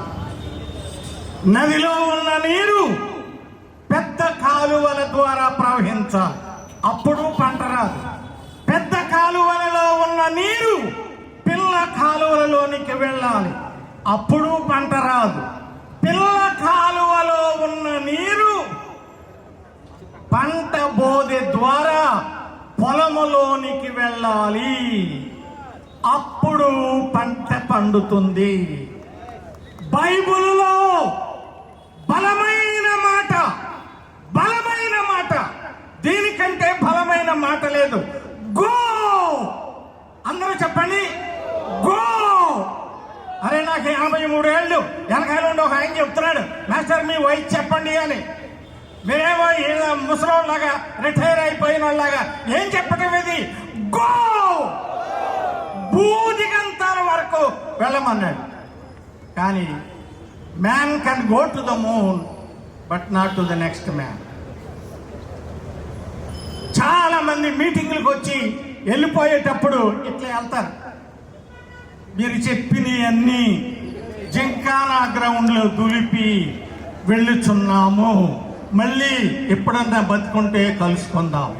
కాదు, carry this message, carry this message to every corner, every corner, ప్రతి మూలకి, భూ దిగంతాలకి ఈ మెసేజ్ని తీసుకొని వెళ్ళాలి. మా పెరికే వరప్రసాద్ గారు అన్నారు, పొలిటికల్ పవర్ కావాలి, పొలిటికల్ పవర్ కావాలి. నేను కూడా మంచి యంగ్గా ఉన్నప్పుడు లయలో కాలేజీలో స్టూడెంట్గా ఉన్నప్పుడు, అయ్యా ఒక్క నిమిషమే చేసి 20 మందిని 30 మందిని ఎమ్మెల్యేగా నిలబెట్టడానికి బిషప్ గారుల ద్వారా నియోజకవర్గాలతో నిర్ణయించాం. రేపు నామినేషన్ వేయాలి. 29 మంది జారుకున్నారు. మా ఆవిడ ఒప్పుకోవట్లేదు, మా నాన్న ఒప్పుకోవట్లేదు, అందరూ జారిపోయారు. నేను ఒక్కడనే మిగిలాను. కైకలూరు నియోజకవర్గంలో ఇండిపెండెంట్ గా ఎమ్మెల్యేగా నిలబడి చిత్తుగా ఓడిపోయారు.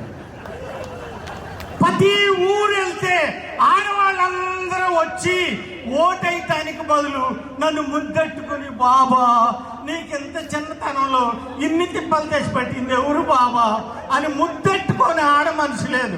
అమ్మా నీ ముద్దుల తర్వాత ఇద్దుగానే నాకు ఓటేయమ్మా అంటే అన్ని డిమాండ్లే మన దగ్గర, అన్ని డిమాండ్లు. ఈ రోడ్డు మీరు వేయిస్తారా, మాకు ఇల్లు కట్టిస్తారా, అది చేస్తారా, ఇది చేస్తారా అంటే నేనేం చేయలేనమ్మా అన్నాను. నిజం ఒప్పుకున్నాను. వాళ్ళు కూడా నిజంగా నాకు ఓటు వేయలేదు. అయినా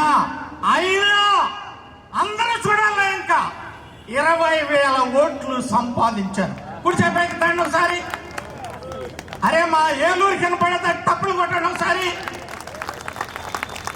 ఆంధ్రప్రదేశ్ సాంఘిక సేవా సంస్థ అనే ఒక ఆర్గనైజేషన్ ద్వారా 15 జిల్లాల్లో 87 మండలాల్లో 3,000 గ్రామాల్లో 5 లక్షల మంది పేదవాళ్ళని ఐక్యం చేసి నిలబడటం గొప్ప కాదు, నిలబెట్టి గెలిపించటం గొప్పని 30 మందిని సర్పంచులు చేసి 20 మందిని ఎంపీటీసీలు చేసి 100కు పైగా వార్డు మెంబర్లుగా గెలిపించి వాళ్ళకి ట్రైనింగ్ ఇచ్చి పంచాయతీ అంటే ఏమిటి, పంచాయతీ నిధులు అంటే ఏమిటి, హక్కులు అంటే ఏమిటి అని తెలియచేసిన మిస్టర్ అబ్రహాం, మిస్టర్ అబ్రహాం.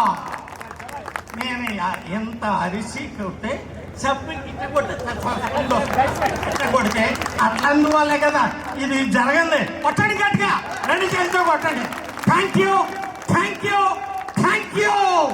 ఎక్కడన్నా కనపడితే నేను, ఎక్కడన్నా కనపడితే 3 ఏళ్ళు చూపించాలి. 3 ఏళ్ళు ఒకసారి ఎత్తండి పైకి బాబు, అటు తిప్పమ్మా, ఈ ఏళ్ళని రికార్డ్ చేయమ్మా, ఏళ్ళు రికార్డ్ చేయండి. 3 మాటలు చెప్పి నిజంగా ముగిస్తాను. మొబిలైజేషన్, జన సమీకరణ.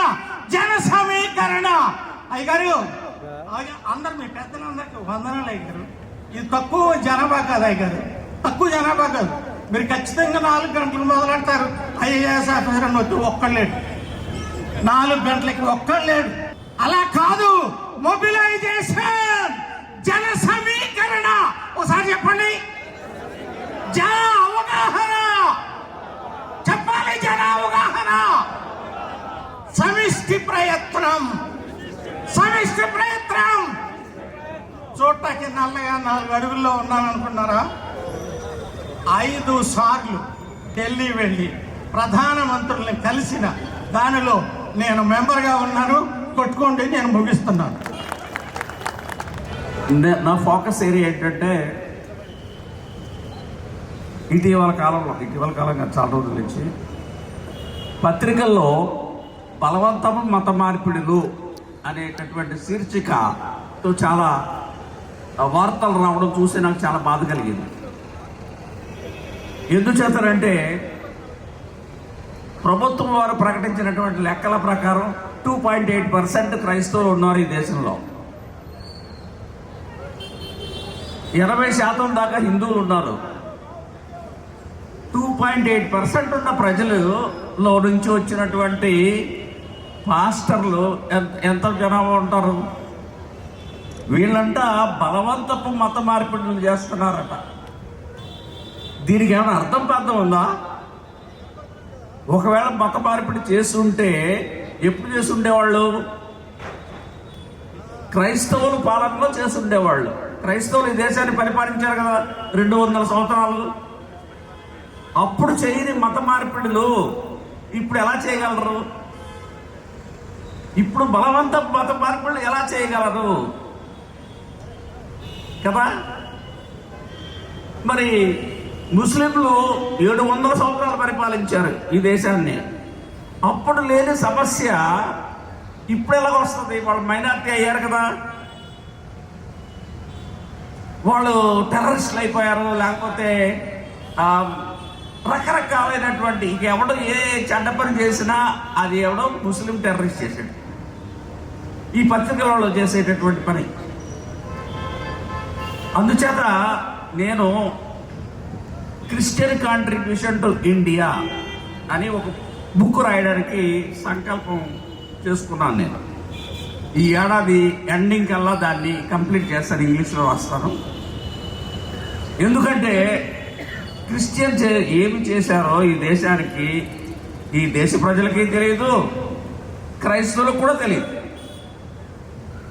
వీళ్ళు బైబిల్ని చదువుతారు తప్పితే ఆ తర్వాత ఏం జరిగిందో ఏం చెప్పరు. ఇది కావాలి కదా, మనం బతుకున్నాం కదా. ఈ 2000 సంవత్సరాల నుంచి ఏం జరిగింది? లేకపోతే క్రైస్తవుల పాలనలో ఏమి మంచి పనులు ఏమైనా జరిగాయా లేదా? మనం ఆలోచించుకోవాలా, చెప్పుకోవాలా. ఇప్పుడే అబ్రహాం గారు ఎంత పవర్ఫుల్గా మెసేజ్ ఇవ్వడం జరిగింది. సో ఇవన్నింటినీ ఒకసారి గుర్తు చేసుకోవాలి మనం.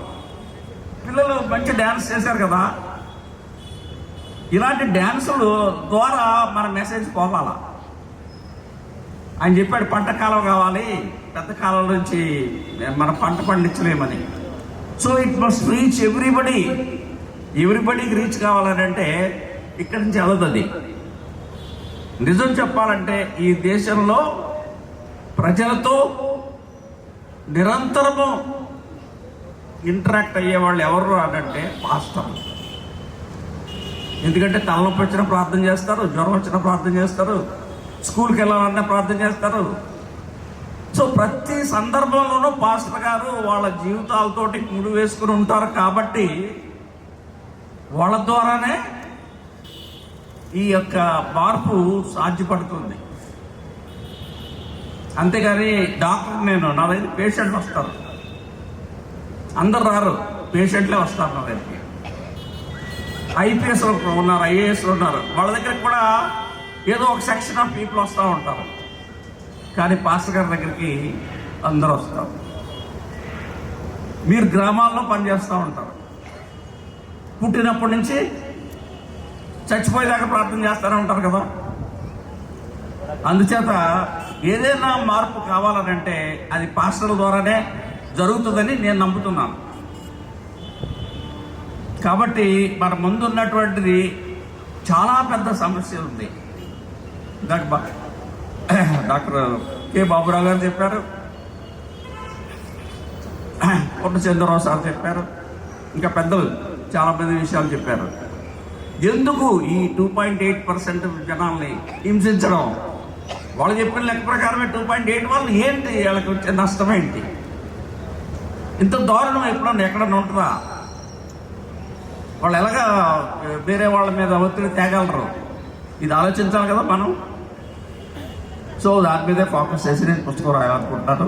నాకు ఈ అవకాశం ఇచ్చినందుకు ధన్యవాదాలు. సోదరులందరికీ అభినందనలు. మరి ముఖ్యంగా శామ్యుయల్ ఆనంద్ కుమార్ గారికి ఈ పబ్లిక్ మీటింగ్ ఏర్పాటు చేయడానికి వారు తీసుకున్నటువంటి చొరవను బట్టి కూడా వారికి ప్రత్యేకమైన ధన్యవాదాలు తెలుపుతున్నాను. నేను రోమన్ క్యాథలిక్ చర్చ్ నుంచి రిప్రజెంటేషన్ చేస్తున్నాను. నేను రీజనల్ సెక్రటరీ 2 స్టేట్స్కి. నాది ఎస్సీ కమిషన్ అని ఒక కమిషన్ ఉంది, క్యాథలిక్ బిషప్స్ కాన్ఫరెన్స్ ఆఫ్ ఇండియాలో. ఇది ఆల్ ఇండియాలో కూడా. ఢిల్లీలో ఒక నేషనల్ సెక్రటరీ ఉన్నారు, ఆయన పేరు విజయ్ నాయక్. అలాగనే ఒక బిషప్ గారు ఉన్నారు, చైర్మన్ ఆల్ ఇండియాలో, ఆయన వచ్చి శరత్ చంద్ర నాయక్. ఇద్దరు ఉన్నారు. అలాగే ప్రతి డయాసిస్లో కూడా ఎస్సీ కమిషన్ సంబంధించినటువంటి రిప్రజెంటేషన్ ఉన్నారు. ఇప్పుడు మన మధ్యలో ఒక ఫాదర్ ఉన్నారు, చంద్రమోహన్ గారండి, గుంటూరు నుంచి ఉన్నారు ఇక్కడ. ఆ ప్రకారంగానే మన దగ్గర ఫాదర్ ఉపేంద్ర అని ఇక్కడ కెథడ్రల్ నుంచి కూడా వారు ఉన్నారు. మేమేం చేసామంటే ఇక్కడ ఇప్పుడు ఇంతవరకు వక్తలందరూ మాట్లాడారు, మంచిదే, మంచి విషయాలు చెప్పారు. ఆ తర్వాత ఏంటి, నెక్స్ట్ ఏం చేయాలి? వీరందరూ విన్నారు, వెళ్ళిపోయారు. చాలా బాధాకరం. నేను దాదాపు 1.5 సంవత్సరం నుంచి ప్రతి డయాసిస్లో గ్రౌండ్ లెవెల్లోకి వెళ్ళి మేము అక్కడ ఉన్న ఎస్సీ కమిషన్ సెక్రటరీస్ చేత లోకల్ ఉన్నటువంటి ఈ పాస్టర్స్ అందరినీ సమీకరించి వారికి ఈ వివరాలన్నీ చెప్పాం. ఇది రాజ్యాంగంగా విరుద్ధంగా వచ్చినటువంటి ప్రెసిడెన్షియల్ ఆర్డర్. ఇది 100% మన ప్రాథమిక హక్కులకి వ్యతిరేకం. మీరు దయచేసి గమనించండి, దీన్ని మీరు స్పందించండి. మీరు ఆత్మీయంగా మన యొక్క విశ్వాసాన్ని బలపరచడమే కాదు, సామాజిక స్పృహ కలిగి ఉండాలి. ఆ సామాజిక స్పృహ తీసుకురావాల్సింది ఎవరు? నేను చెప్తే వినరు. పాస్టర్స్గా మీరు ఆ సంఘాలకు అధిపతిగా, ప్రీస్టులుగా, ప్యారిష్ ప్రీస్టులుగా వాళ్ళ సంఘంలో చెప్పాలి. దీని గురించి చెప్పాల్సిన ఆవశ్యకత ఇప్పుడు వచ్చింది. ఇప్పుడు శామ్యుయల్ గారు ఉన్నారు, తీసుకున్నారు. మేము చేస్తాం, తీసుకున్నారు. ఇక్కడ మన దగ్గర మధ్యలో ఉన్నట్టు మన రిటైర్డ్ మన ఎవరు బాబురావు గారు కూడా గ్రౌండ్ లెవెల్లో కూడా చేశారు. వాళ్ళతో కూడా 2-3 మీటింగ్లు మేము వెళ్ళాం. మేము ఇక్కడ విజయవాడలో 4 మీటింగ్లు చేసాం, ఏలూరు చేసాం, గుంటూరు చేసాం, కర్నూలు చేసాం, నెల్లూరు చేసాం, ఖమ్మం, వరంగల్, హైదరాబాద్లో తిరిగి చేసాం. ఏది ఇప్పుడు మా విజయవాడలో మేము చేసినప్పుడు మేము ఒక అందరికీ ఇచ్చాం. నేను చాలా మాటలు మాట్లాడుకున్నాం కానీ నాకు టైం ఇవ్వలేదు, ప్రాక్టికల్గా మాట్లాడుకున్నాను. చూడండి, ఇటువంటి మెమరాండమ్స్ నివేదికలు ఇమ్మని ప్రతి పాస్టర్ గారికి ఇచ్చాం మేము. ఇది మీరు ఒక 100-200 జిరాక్స్లు తీసి ఇది నింపించి మీరు తీసుకొచ్చి మళ్ళా ఆ కథోలిక్లో ఉన్నటువంటి ఎస్సీ కమిషన్ సెక్రటరీకి ఇవ్వండి దయచేసి అంటే ఒక్కరు తెచ్చి వాళ్ళ మీరు ఏం నివేదిక ఇస్తారండి? ఇప్పుడు విజయవాడలో మేము కథీడ్రల్గా 600 పై చీలు తీసుకొచ్చాం. ఏలూరులో ఇప్పుడు దోమతడి అపురం గారు ఉన్నారు, వాళ్ళ సంఘం ఇచ్చి దాదాపు 500 తీసుకొచ్చారు. ఇది ఎందుకండి అంటున్నానంటే, ఈ నివేదిక ఎందుకు చేసామంటే చెప్తున్నాం, ప్రాక్టికల్ చాలా మందికి తెలియదు. అక్కడ జస్టిస్ కేజీ బాలకృష్ణన్కి 3 అంశాలు ఇచ్చారు. దీని మీద స్టడీ చేసి మాకు రిపోర్ట్ ఇవ్వమని. ఆయన పాట్నా, బీహార్, కర్ణాటక, గుజరాత్ తిరిగాడు. 4 రాష్ట్రాలు తిరిగితే అక్కడ బీజేపీ వాళ్ళు, ఆర్ఎస్ఎస్ వాళ్ళు మనకి ఇవ్వద్దని చెప్పి 1500 పైగా మెమోరాండమ్స్ ఇచ్చారు. మన తరపున మన వాళ్ళు 45 ఇచ్చారు. సిగ్గుచేరు. అంటే ఏంటి? గ్రౌండ్ లెవెల్లో కూడా అవేర్నెస్ లేదు. ఈ అవేర్నెస్ తీసుకురావాలని చెప్పి అక్కడ జరిగిన లోపాన్ని సరిదిద్దాలని ఆ యొక్క మా ప్రయాసం అంతా. దానికి గాను ఈ నివేదిక తయారు చేసి ఇచ్చాం. దీనిలో ఆధార్ నంబర్ కానీ ఫోన్ నంబర్ కానీ ఉండదు. మీ స్థితిగతులు ఏంటి? మీరు అస్పృశ్యతకు గురయ్యారా? మీ పిల్లలు ఎలా చదువుతున్నారు? మీరు ఎక్కడున్నారు? మీరు పల్లెల్లో ఉన్నారా లేకపోతే గుడుల్లో ఉన్నారా? మీ ఆర్థిక స్థితి ఎదిగిందా అని చెప్పి వివరాలు ఇవ్వమన్నా. ఈ వివరాలను బట్టి మేము ప్రతి ఒక్క డయాసిస్ నుంచి ఒక సమ్మరీ తయారు చేసి స్టాటిస్టిక్స్ రాసి ఆ వచ్చే జస్టిస్ కేజీ బాలకృష్ణకి ఇస్తాం. ఆయన ఏ విధంగా రాసుకుంటే రాసుకొని, కానీ సుప్రీంకోర్టులో మాత్రం ఆ బల మీద సుప్రీంకోర్టులో బెంచ్ ముందు పెడతాం. చెప్తున్నా, కాలిఫోర్నియాలో కూడా హిందూ అమెరికన్ అసోసియేషన్ అని చెప్పి అక్కడ పెట్టారు ఆర్ఎస్ఎస్ వాళ్ళని. అక్కడ కూడా కులం తీసుకెళ్ళారు. ఇందాక మనకు కొన్ని వ్యక్తులు చెప్పారు, ఇది ప్రాక్టికల్. అక్కడ ఉన్నటువంటి కాలిఫోర్నియా ఫెడరల్ కోర్టులో ఇది చెల్లదు. వాళ్ళు ఏం చెప్పారంటే, మా హిందూ ధర్మంలో కులం అనేది ఉంటుంది కాబట్టి మా సంస్థలు మేము ఈ విధంగా పాటిస్తా ఉన్నది. ఇదేం ఇక్కడ ఏమైతే పనికిరాదు దొబ్బదో ఇదేం లేదు, మొత్తం కొట్టేసి ఎవడో తీసుకొచ్చారో జైలు చేశారు వాళ్ళు తీసుకెళ్ళి. అంటే ఈ కులం అనేది ఎంతవరకు పాకిందో చూడండి. కులం అనేది మతంలో ఉండదు. అంతకు చెప్పారు వక్తలు. కులం అనేది ఎక్కడ సమాజం నుంచి వచ్చింది. ఈ భారతదేశంలో ప్రతి ఒక్క మనుషుల యొక్క రక్తంలో డిఎన్ఏలో ఉంది. ఇది పోదు. ఎట్లా ఉంటుంది, ఎట్లా పోతుందండి ఇది? అలాగేమో క్రైస్తవంలో కులం ఉండదంట. కరెక్టే, క్రైస్తవం కులం లేదు. యూరోప్లో కులం లేదు, అమెరికాలో కులం లేదు. కాబట్టి అక్కడ క్రైస్తవంలో కులం లేదంటే నమ్ముతారు, చెల్లుబాటు అవుతుంది. ఇక్కడ సమాజంలో కులం ఉంది కాబట్టి ఏ మతం వచ్చినా కులం అనేది కొనసాగుతుంది. మరి ఈ భారతదేశంలో ఉన్నటువంటి వనరులు అందరికి పంచి అందరూ పైకి తీసుకోవాలంటే ఒక మతానికి కులానికి కలిపి ఈ వర్గీకరణ చేసి అన్యాయం చేస్తారు. అన్యాయం జరగబడితే ప్రభుత్వం యేసుక్రీస్తు ఊరుకోండి మీరు కానీ ముందుకు వచ్చి ఒక పెద్ద నిరసన తెలియజేయకపోతాయి. యేసుక్రీస్తు ఆ దినాల్లో ఆయన అన్యాయం జరుగుతాం చూస్తూ కూర్చున్నారా? మీరు సైన్యంలాగా పనిచేయాలి. ఒక చిన్న దేశం ఇజ్రాయెల్ ఫైట్ చేస్తాం చూడండి. 18 సంవత్సరాలు యవనస్తులు కూడా ఫైట్ చేశారు, దేశాన్ని కాపాడుకుంటున్నారు. మీకున్నటువంటి రాజ్యాంగం ఇచ్చినటువంటి హక్కులు మీరు కాపాడుకోలేక అందరూ వస్తున్నారు వెళ్తారు. అంటే ఏం చేద్దామని లేదు. వచ్చే నెల 10వ తారీఖున ఆగస్టు 10వ తారీఖున బ్లాక్ డే ఉంటుంది. మీకు ఎంతమంది తెలుసో తెలియదు. ఆ బ్లాక్ డే ఏంటంటే మనకి జరిగిన అన్యాయాన్ని గుర్తు చేసుకుంటానికి మనం ఏం చేస్తామంటే 10th డే ప్రొటెస్ట్ డే అని చెప్తాం. ఆ ప్రొటెస్ట్ డేలో అందరూ కలిసి అంబేద్కర్ స్టాచ్యూ దగ్గరికి వెళ్ళి అక్కడ నినాదాలు చేసి అక్కడ గార్లెట్ చేసి బ్యానర్తో ఒక ప్రెస్ మీట్ చెప్తాం. ఎందుకంటే ఈ జరిగినటువంటి ఈ యొక్క అన్యాయాన్ని గుర్తు చేసి దాన్ని కీప్ ఇట్ లైఫ్. కానీ మేము ఎంతోమంది పిలిచి చేసినా ఒక 50 మంది కంటే ఎక్కువ రారు. విజయవాడ 150,000 మంది పైన ఉన్నారు క్రైస్తవులు. కనీసం 1000 మంది కూడా రోడ్డుకి రారు. మీరు ఎలాగ మీరు సాధిస్తారు? నేను ఇక్కడ మన స్వామి ఆనంద్ కుమార్ గారు, మన ఇక్కడ ఉన్నట్టు బాబురావు గారు, ఇక్కడ పూర్ణ చంద్రరావు గారు, నాలుగు వాళ్ళు ఎవరో కోసం అయిపోతుందా? ఇది మీకోసం, మీ భవిష్యత్తు కోసం, మీ పిల్లల కోసం. మీరు అనుకుంటున్నారు చాలా మంది ఏది ఎస్సీ సర్టిఫికేట్ ఉంది క్రైస్తవులు ఉన్నారు, కానీ ఈ ఆర్టిఫిషియల్ ఇంటెలిజెన్స్ వచ్చిన తర్వాత మిమ్మల్ని ఈజీగా పట్టేస్తారు. గుర్తుపెట్టుకోండి, 1 ఇయర్లో దొరుకుతారు. అప్పుడు కానీ మీరు చేసిన అన్నీ పోతాయి, మీకున్న హక్కులన్నీ. అది రాకముందే మన హక్కును పరిరక్షించుకొని సుప్రీంకోర్టులో మనం ఈ కేసు గెలవాలంటే ఇప్పుడు మనం ఈ నివేదిక కేజీ బాలకృష్ణ గారికి అందజేయాల్సిన బాధ్యత ప్రతి ఒక్కరికి ఉంది. అందుకనే ఈ నాకు వచ్చిన సమయాన్ని చెప్తున్నాను. మీ అందరు పాస్టర్ దగ్గర ఇవి ఉన్నాయి, మీరు నిలదీసి అడిగి ఈ నింపి మీ పాస్టర్కి ఇవ్వండి. అవన్నీ సేకరించి మనం ఎందుకంటే ఆయన ఏదో ఒక సమయంలో ఒక జూలైలోనో లేకపోతే ఆగస్టులోనో సెప్టెంబర్లో వస్తారు, ఖచ్చితంగా ఆంధ్రాకి వస్తారు. వచ్చినప్పుడు ఆయన ముందు మన నివేదిక ఇచ్చి మన యొక్క బాధను తెలియపరచుకోవాల్సిందిగా బాధ్యత మనందరి మీద ఉంది. సమయం ఇచ్చినందుకు థ్యాంక్స్. అశోక్ గారికి ప్రత్యేకంగా వందనాలు తెలియజేస్తున్నాం.